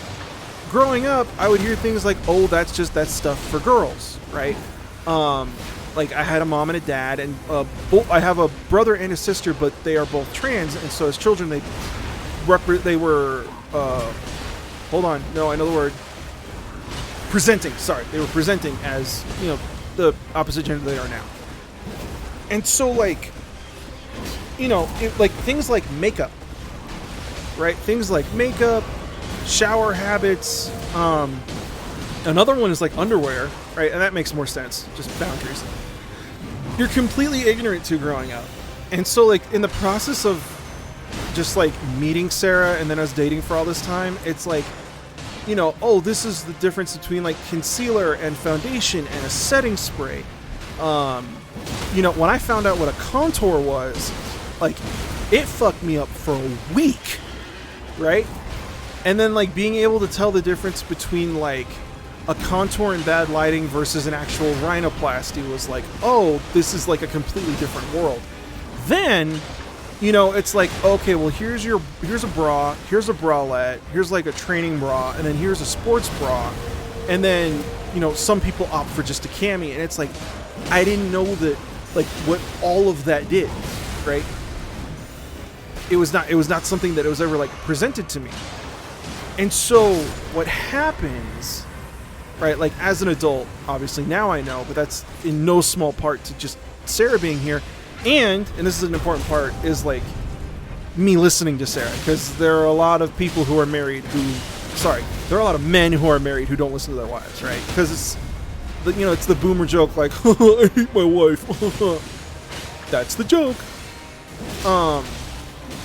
And so there are a lot of videos and a lot of clips out there of people being like, I remember one picture of somebody who like gave Aloy,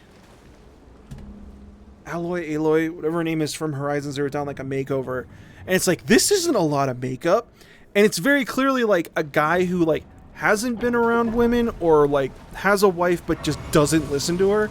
And it's such a fucking huge self-report. And these incel virgins are so in the hole that they don't realize that they just outed themselves. Because like now I can look at it and be like, oh, it's this. Yeah. Oh, okay. Blankety blankety blank. But at the time I was like, totally lost. And so when you see AI, right, and you see a human being whose bone structure literally could not support whatever the hell is going on, you're like, wow, like you're really looking at the world through the eyes of a horny 14-year-old. It's like one of the things, they got rid of her pores. Exactly. Right. Here's a woman who takes a deep breath in the morning for breakfast. Like, what are you trying to say here? But yeah, no, it's just like, wow, you don't know. Like, you literally don't. And so like giving AI to children is like, there are definitely times online where you're looking at it and you're like, this is, I'm looking at an objectification of women through the eyes of like a lonely, horny teenager. You know what I mean? It's wild to me. It's wild to me. And like, I always hated when people brought this up, but like really it's like, the massive normalization of plastic surgery. Again, like, because I bring this up like every stream, but like I have a hard time with faces. I'm almost face blind, right? And so, if literally if someone gets like a haircut or they change their hair color, I have a hard time recognizing them. It's like a thing. And so like the difference between like a contour or a nose job or getting a contour or like shaving down the jawbone or doing buccal fat removal, whichever one, like all of that, if you don't have any foundation to understand that, it's like, that's what AI looks like for you. I was like, oh, that's interesting.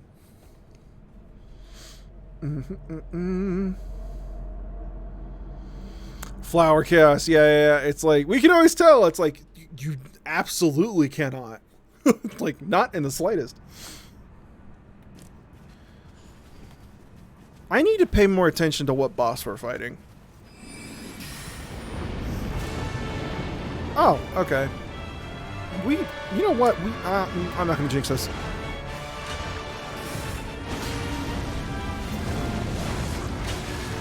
Whee!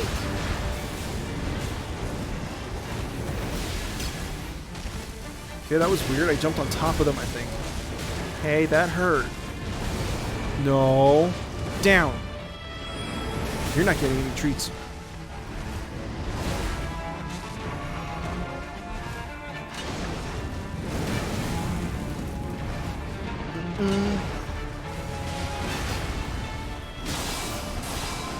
Well, okay, so like the thing about, because I know you guys are talking about like transvestigating, right? It like the thing about it is how much they kind of like it's like conspiracy theories. Like once you get that in the weeds about it, like you have no allegiances, right? If everything is the deep state, it's literally everything, right? You know, it's SpongeBob, it's Fox News, it's everything. There is no like, you're not really like picking sides. And so that's the thing about like, again, because transvestigating is like, I think you can say it's a conspiracy theory, or it's conspiratorially minded, right? That they have no allegiances. So it's like Joe Rogan, transvestigate. Andrew Tate, transvestigate. Alex Jones, transvestigate. You know, it's not just their enemies. And it's just like watching that kind of infighting is just fascinating.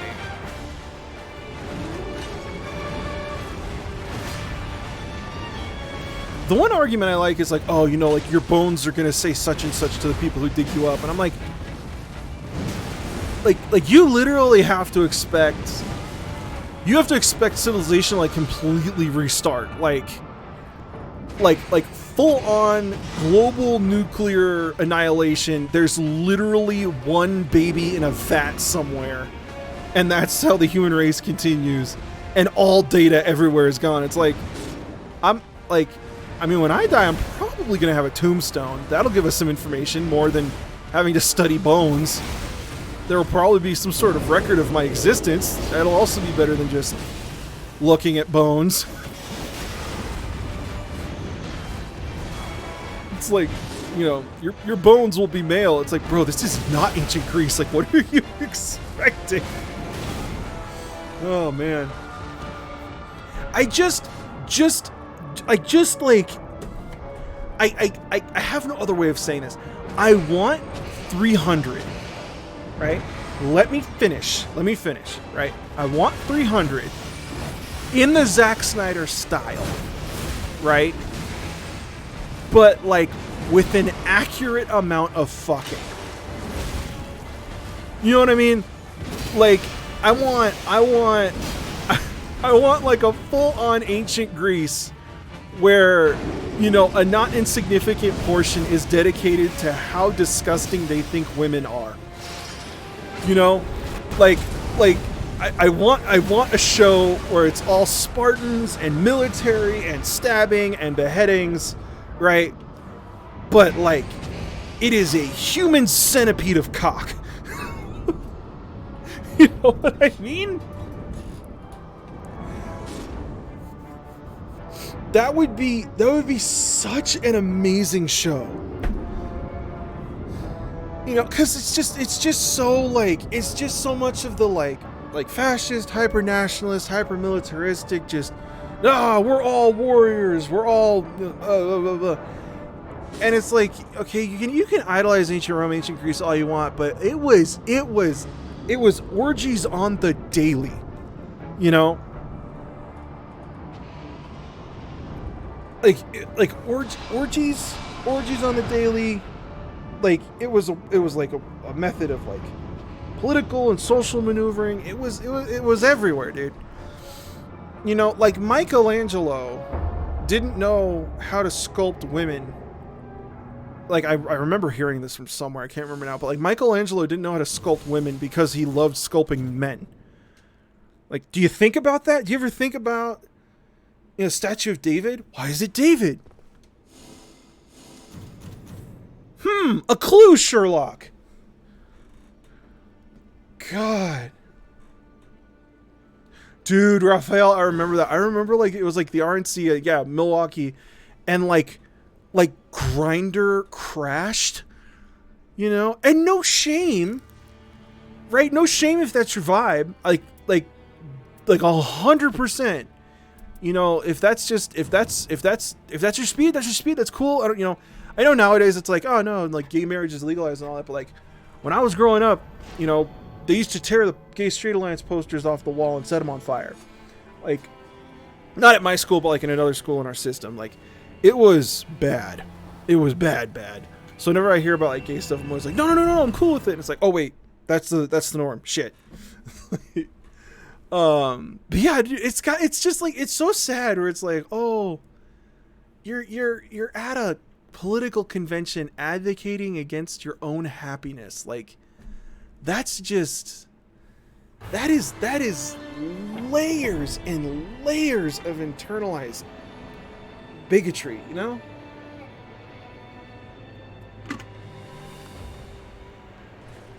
Oh, it sucks.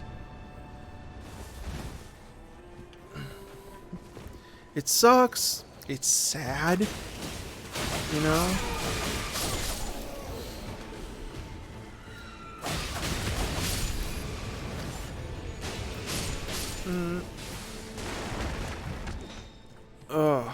I need a dagger, please. So the relics I'm running on this character are like full dagger build. Yes! Yes! Oh, wait. Yep, okay. It's like a full dagger build. When I finish the combo, it automatically activates a skill without putting my skill on the cooldown. Huge. Also, I have like health back, and I think I have stamina back. Actually, hang on. There's a way to look at this. Yeah, dagger chains. Oh, I have post damage attack. That's really good. All of the dexterity, int, a little bit of arcane, and then attack power. Yeah, it's a beefy build, you know. If you can get it to work, that's a pretty big if, because you need to be able to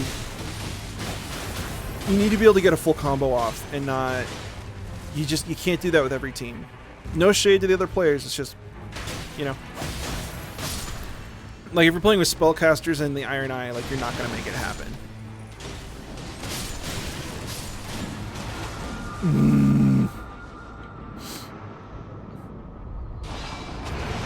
Yay!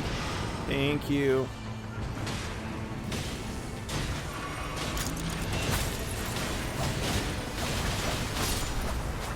Hey. Oh, good. We activated after he died.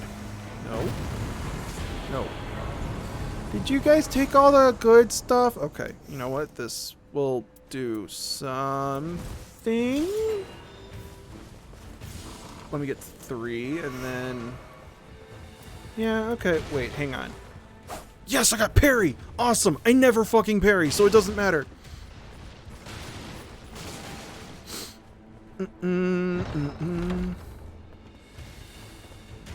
I will take that, thank you. Yeah, dude, fucking my streams are wild. The different topics we've been talking about. I'm still down to talk about music theory if any of you guys have questions. It's just every time we talk about it, like, people always get like really nervous, you know?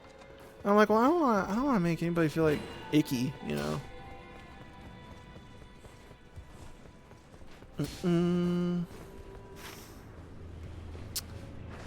Okay, where are we going? What are we doing? Ooh, we have the city.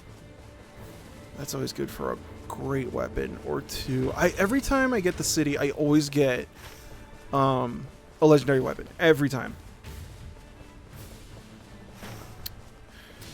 Let's see. Is mayonnaise an instrument? It can be. It can be. You know, if the purpose of an instrument is to make sound. If the purpose of an instrument is to make music, and music is a series of organized sounds, if you organize sounds that you made using mayonnaise, then mayonnaise has become an instrument for the creation of music and is therefore a musical instrument. So, yeah. Sorry, I'm sure that's not what you wanted to hear.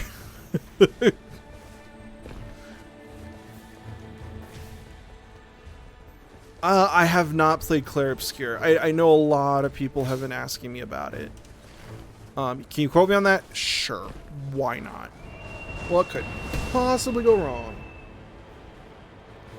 Oh, Mercom, I think that was Andrew Wong. It might be. He does some fucking just... He does amazing things. And Andrew Wong, like I've been subbing to him for years. He's fucking amazing at what he does. Boop. Oh, I don't have a stone sword, but if you do, let's see. All right, let's get the Estus, and then we gotta go.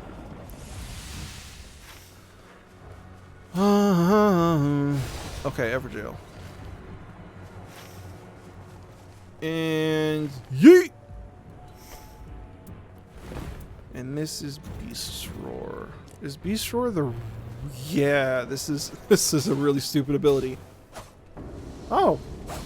It's just that. Okay. Oh, Jesus! Why would you hurt me so? That's the other thing is if you have a really mobile enemy like a Bloodhound Knight, you can't get the dagger finisher off, and it's just hey, see, like that. Yeah, he's done. He's down. That can get very difficult. Let's see here.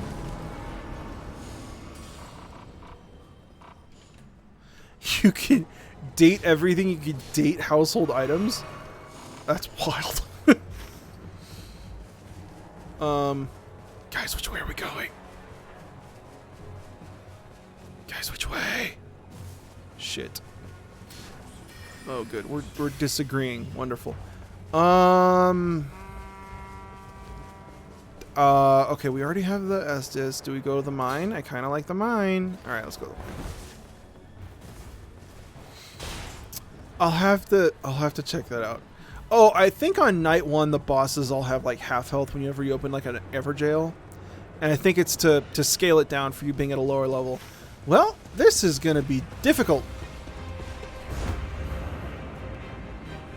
Where is the mine entrance? Normally I gauge it by the light. There it is.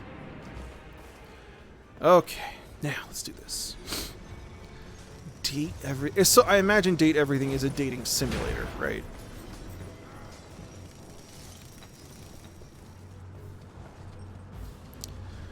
Yeet! Oh my god. The fuck is going on here? Oh, my team is ditching me. That's what's going on. Okay. Let's go back then. What are we doing?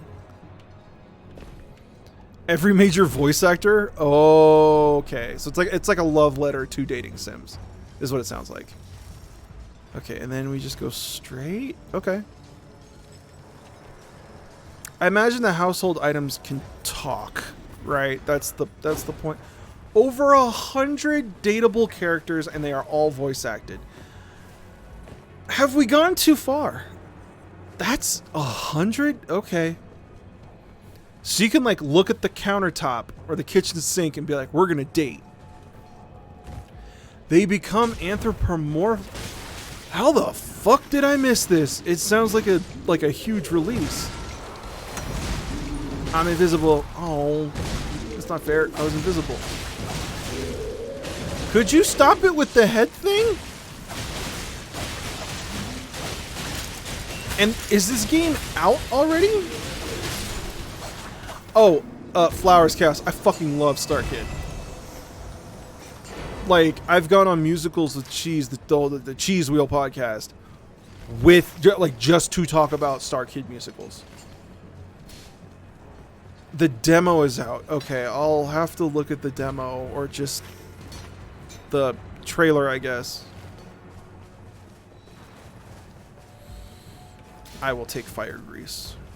All right, we got another Everjail. Yeah. Owie. Fire. I wish the grease would just go on both weapons, because they made all the greases basically the drawstring greases, which is cool. Oh, it's on Steam. Good. Okay. Sometimes people are like, oh, you gotta play this game. Yeah. Here's the zip file from a random website that looks like it was made, like somebody just cloned their MySpace page. Fuck! Yasmino, help me, please! I need your aid! That was kind of cool. Dude just jumped out of the fucking sky. Oh. Hey, we got the combo off. That's the only bad thing about this, is like you have to get the full combo. Like you could never do this solo. Like, it's capable of a lot of damage, but not, like, you know.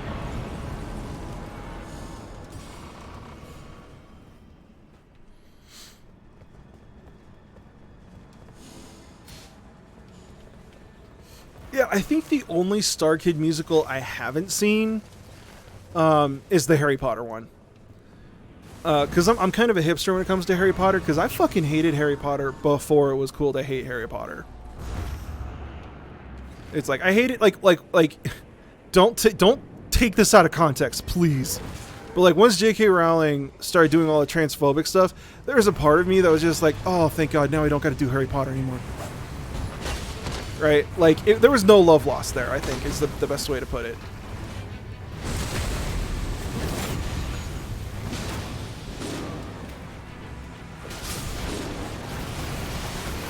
Because that was the other thing, is everyone was like, oh my God, how could it be Harry Potter? It's like, did we read the same fucking book?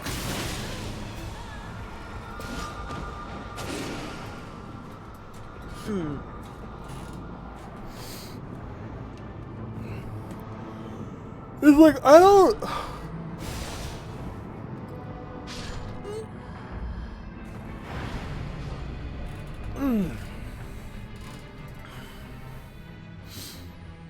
Yeah, like Sarah and her old roommate, who absolutely hated me. Like, used to call me fat, used to call me names. Like, this bitch despised me. And I tried to be nothing but nice to her, but, you know, Sarah and I were under the impression that she was like, because she was really, really religious. We were under the impression that she had like a huge crush on Sarah and didn't really know how to express it. And so she just took all that resentment out on me, which, like, that's a bummer. I wish you didn't do that to yourself. Anyway, roommate was a huge Harry Potter fan, and Sarah was also into Harry Potter at the time. Right? At the time, not now. And so, like, I went to a couple of the Harry Potter, like, midnight premieres at the movie theater. And, like, more than a few times, I was like, what the fuck is a Horcrux? You know? Like, all of this stuff is happening. I'm like, like, what's a Dobby? Like, shit, you know?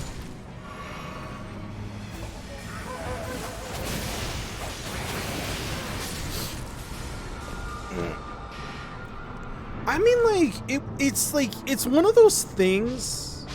It's one of those things, like, when you're a kid, you're like, oh, you know, I don't really have the equipment to dissect it. But as an adult, you're like, hold on, like, the wizarding world has slaves.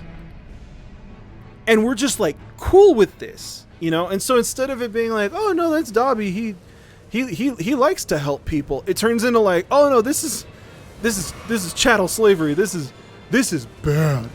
Right? And then, you know, as you grow up and your thoughts become more sophisticated, then the conversation turns into, okay, well, is this J.K. Rowling subconsciously or otherwise trying to allude to some sort of, like, nostalgia for the British Empire? Right? And I'm like, that's way worse. That's still really bad, but it's like way worse. Is that a dagger? That's not a dagger. I didn't even read the passives. I'm an idiot.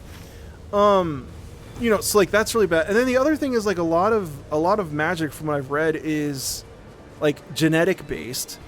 And that's the issue with, like, doing stuff genetically, is that it'll always lead to, you know, biological truths, genealogy, heredity. You know, and that's one of the things that's, like, so cool about Across the Spider-Verse and just, like, the Spider-Man mythos in general, is it's like, bro, the only thing that makes you Spider-Man is getting bit by the spider. Like, it could literally happen to anyone. There are spider people in wheelchairs, you know? You know, that ability to, like, achieve greatness instead of it being, like, your bloodline. But in Harry Potter, that's not the case. Some people are born with magic, some people aren't. That's no bueno. The thing that I couldn't stand the most about the Harry Potter lore, well, there's a lot I couldn't stand. Like, the characterization of the child Harry Potter, I fucking cannot stand at all. But it was like, she, as far as I understand, she does a really terrible job of, like, clarifying what the difference between a good wizard and a bad wizard. Not morally, but in terms of quality. Like, what makes a wizard good at casting spells or bad at casting spells, right? Like, if I'm gonna take two people and have them both cast a fireball, which one makes one hotter or larger or something like that? You know what I mean? Yeah. Hermione being like, oh, we need to free all the slaves is like, oh, bleeding heart liberal. It's like, what fucking century are we living in here? But yeah, so it's like, what makes somebody a good wizard, or an effective wizard or not effective wizard? You know, is it literally memorization? Oh, well, no, there's also the gestures with the wands. Okay, well, is it the quality of the wand? Well, no, the wand speaks to the person. Okay, well, again, that's not Is this like genetically based, genealogy, heredity? Because there definitely is like a huge family system, because the Weasleys and the Malfoys are a whole fucking story, right? Very European, bad vibes all around. You know, like if you adopt a magical child, how does that work in the ministry or whatever the fuck it is? And so like, yeah, casting spells, oh, is it just rote memorization? Well, pronunciation is a part of it. That's super fucking weird because of the Wingardium Leviosa bullshit. Oh, well, the wands have cores in them and they're made out of certain woods. That's also like a big question. Well, you have to do gestures with the wands. What's activating that? What's like, how does that happen?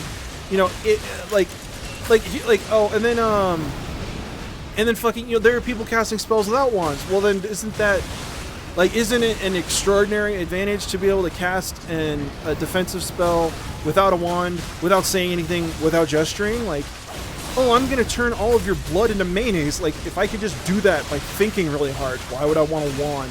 Why would I want to, like, telecast all of my abilities? Oh, well, they do that with some of the more complicated and difficult spells. What makes them complicated and difficult? If you want to talk about potions, that makes sense. You're brewing a fucking potion. You need specific ingredients with specific properties. Great, cool. I'm here for it, you know?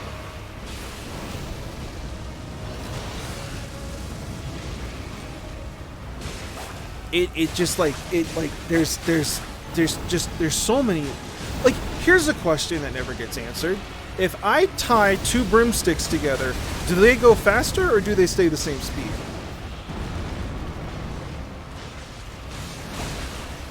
Blood could also be an instrument, and Nugget. It could.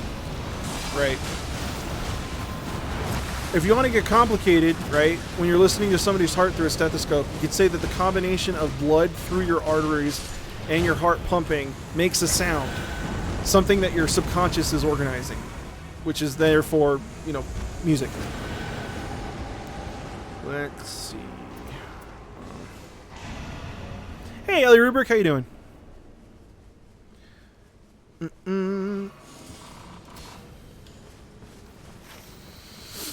I mean, yeah, that's the other thing is it's like, oh, okay, well, you know, the wizards are so powerful. Oh, well, they have to stay away from the muggles because of the witch trials. And I'm like, you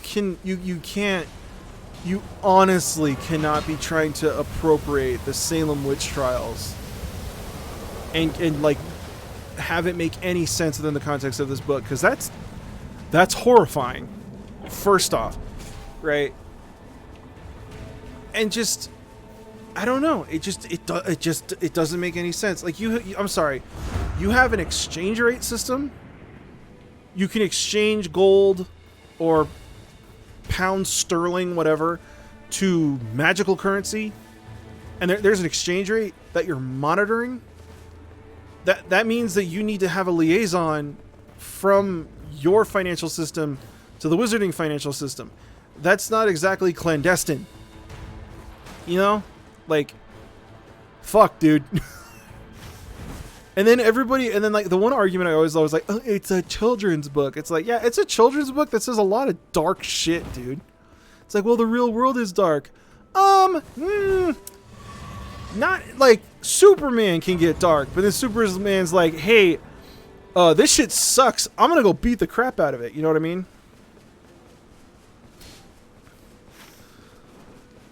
Like, it just, like, it just fucking gets me. Like, if I'm a wizard in the Harry Potter universe, right? What's stopping me from using a spell to super cool processors to farm crypto faster? If I'm an evil wizard, right? Farm crypto faster, then convert that crypto to legal tender, and then convert that legal tender to magical gold, and then, like, I don't know, buy all the magic stuff, buy everything, right? Functionally nothing. They don't do it because they don't understand. You know what I mean? Like, the car flies. There's a flying car. Where's the altitude control? Right? Yeah, pedals go forward and backwards. I hate to break it to you, man, but airplane does a lot more than forward and backwards, dude. Oh, well, the car just knows. It's got a telepathic bond. Is the car interpreting my thoughts? Is it sentient?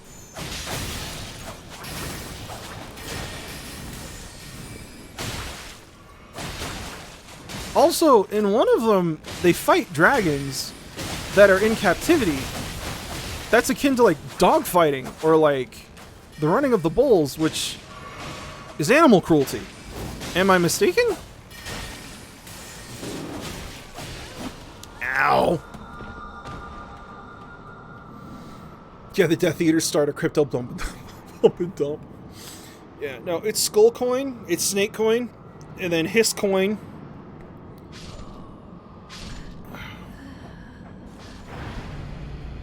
Oh yeah, none of this even begins to touch on the fucking anti-Semitism. Right. Like, it's not subtle.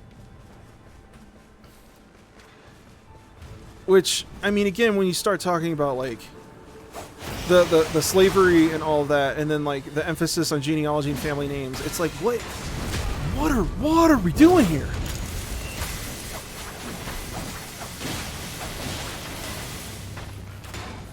It's just, it's a story about a kid that grows up to become a cop. That's not an interesting story. You know what I mean? Sorry, I'm getting my thing. Alright. This is not going well. You could just give me a minute. I gotta get my guy up here. Yeah, if you could just, like, go over there somewhere. Yeah, no, you're doing good. Close. Nope, nope. Okay. Alright. This is becoming tedious.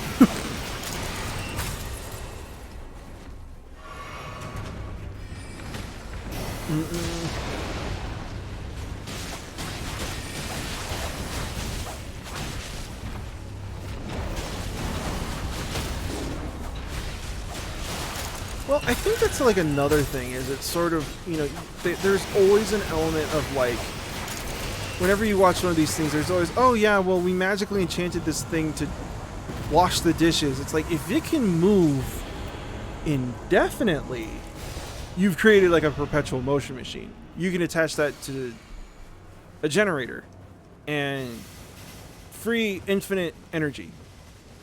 Like that would save literally countless lives. It is, like, therefore morally reprehensible that you don't do that. You are unambiguously in the wrong.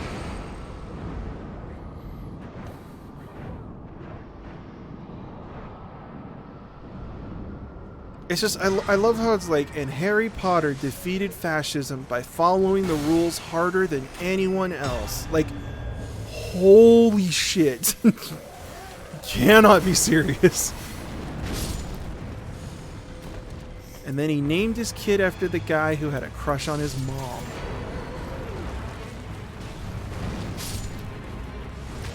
It's like, I'm very sorry your parents read this to you as a child, but it might be time to move on. You know, oh god, who died? Oh Jesus. I haven't had any dagger drops this run, which is not good.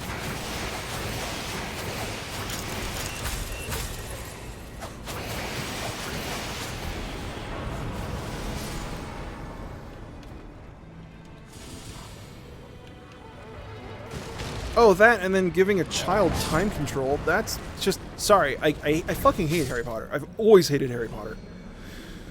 And then you actually start analyzing it, like getting into it, and it's like, oh, it's actually really, really bad. Not just in terms of like the quality of the writing, but just like, oh, the moral here sucks. it's I might commit to that. Oh, even though I'm running a dagger build, it's just so good though. Alright. I do love twin blades. You're here for the Harry Potter selling. It's good to have you, Bales. They gotta know what nukes are, right? Well, I know, like either in the books, the extended universe. I don't know. I'm not up on the Harry Potter lore. Okay, we can just go ahead and get that out of the way right fucking now.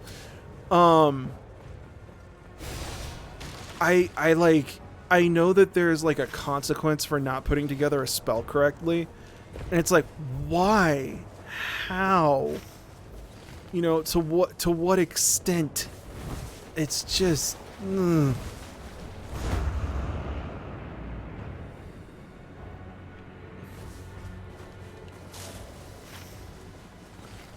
I mean, yeah, it's just yeah. Harry Potter. I just can't cannot fucking stand it.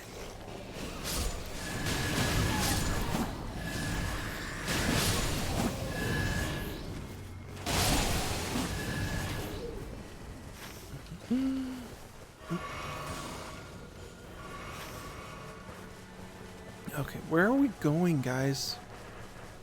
Where are we going?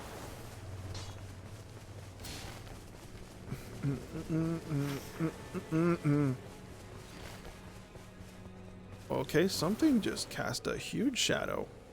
The fuck was that? Okay. Well, I don't have enough to buy anything. Gentlemen, what the fuck are we doing? Ah ha ha ha ha. Oh shit, okay. I fell. I scratched my face and fell. Okay.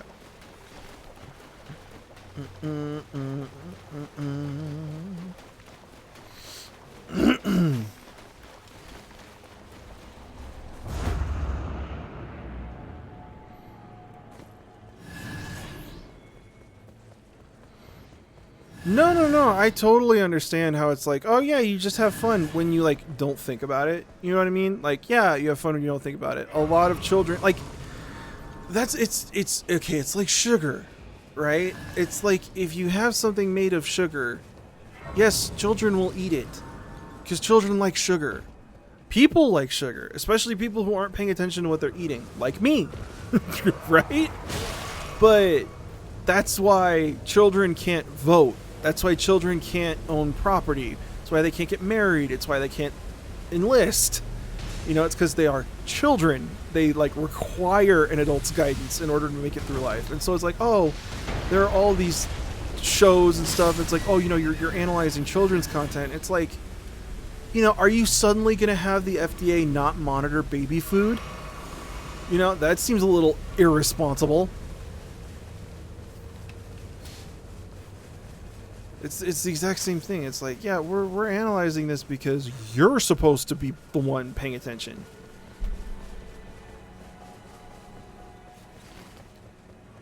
And it just kills me.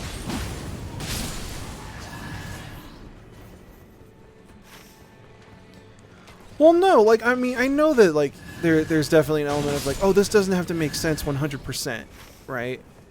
But, like, if you have a story where it's like, hey, these guys stole a bunch of stuff from these other people, we're going to make sure that they get it back, and we're going to explain why this kind of behavior is wrong, that's a great moral for children to have. I don't think anybody would disagree, right? But if it's a TV show where it's like, hey, just do exactly what the cops say without thinking about it, you know, like, you're asking for trouble. And that's kind of what Harry Potter is, basically. Oh, we're going this way. Okay, why didn't we... Okay, just letting them drive. We are super underleveled here. Sorry, I went out to the card store and now my back is giving me a lot of trouble. I'm having like a bad back day. It's just what happens. Remember, kids, conform, don't question.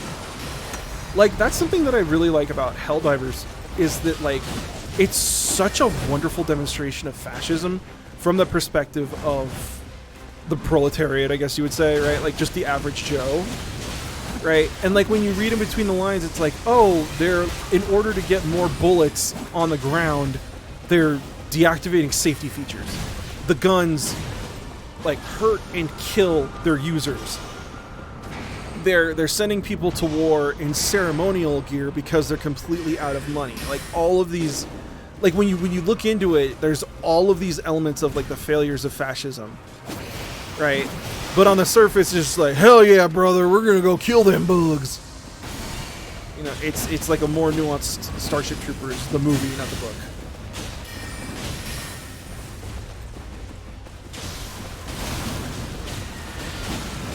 Uh-oh. I'm so squishy! I think that is the thing about Harry Potter that's like so offensive. It's just support the status quo. And like the whole point of like Harry Potter in his position is that he wants to be able to achieve the status quo, like wants to work up to it.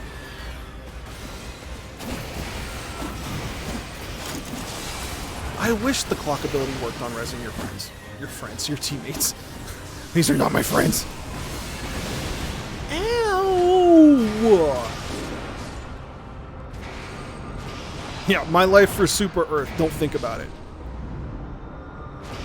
You know, like there's some, I think there's like an advertisement somewhere where it's like, oh, are you feeling down?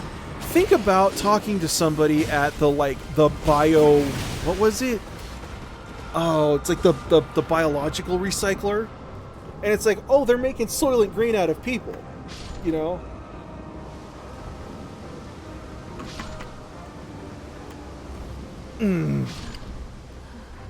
All teammates are friends. You're so right. You're so right. I have lost dog years to fucking Helldivers, dude. I've played so much Helldivers. Subtext. It's not really subtext. It screams it to you in the opening sequence. Like some of the text is absolutely wonderful. Like in the training area, it's like, yep, we have a fresh set of recruits there, all ages 18 to 19. And you're like, oh, these are children who aren't thinking. Got it. You know, or it's like, you know, to finish your training, which is all of 30 seconds long, you get a cape. And it's like, yeah, because you're like a hero, because you're so fucking indoctrinated. I love it. I love it.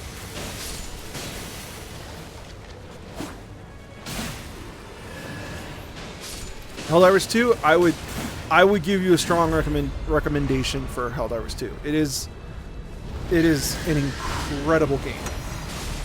There's so much. And then when you it's a great game just in the standard game cycle. I'll say that, right? Then the lore is a shit ton of fun to get into just because there is a lot of it. And then if you're willing to pay attention to the game, there are all kinds of Easter eggs to find. Like incredible Easter eggs of like, oh, I wonder why we're attacking this planet, and then like, you know, like one of the side missions you'll have, or one of the side objectives you'll have while you're on mission is, oh, you need to destroy this illegal broadcasting tower, and it turns out that the illegal broadcasting tower is trying to explain that Super Earth, the humans, are the ones who are, not good. Nope. The humans from Super Earth are the ones who are actually farming the bugs specifically to manufacture a substance that's similar to oil. You know?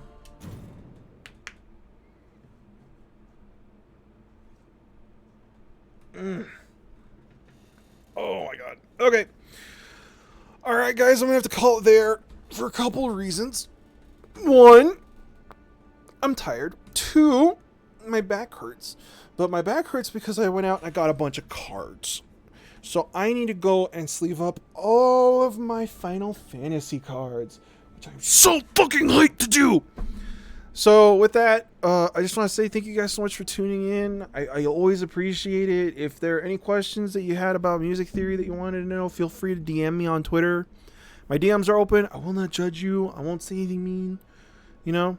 But yeah, no, I really appreciate all you guys tuning in. And also check out the VOD channel. I just put a community post on the channel to talk about it. So yeah, thank you all so much. I love you all. Stay safe out there.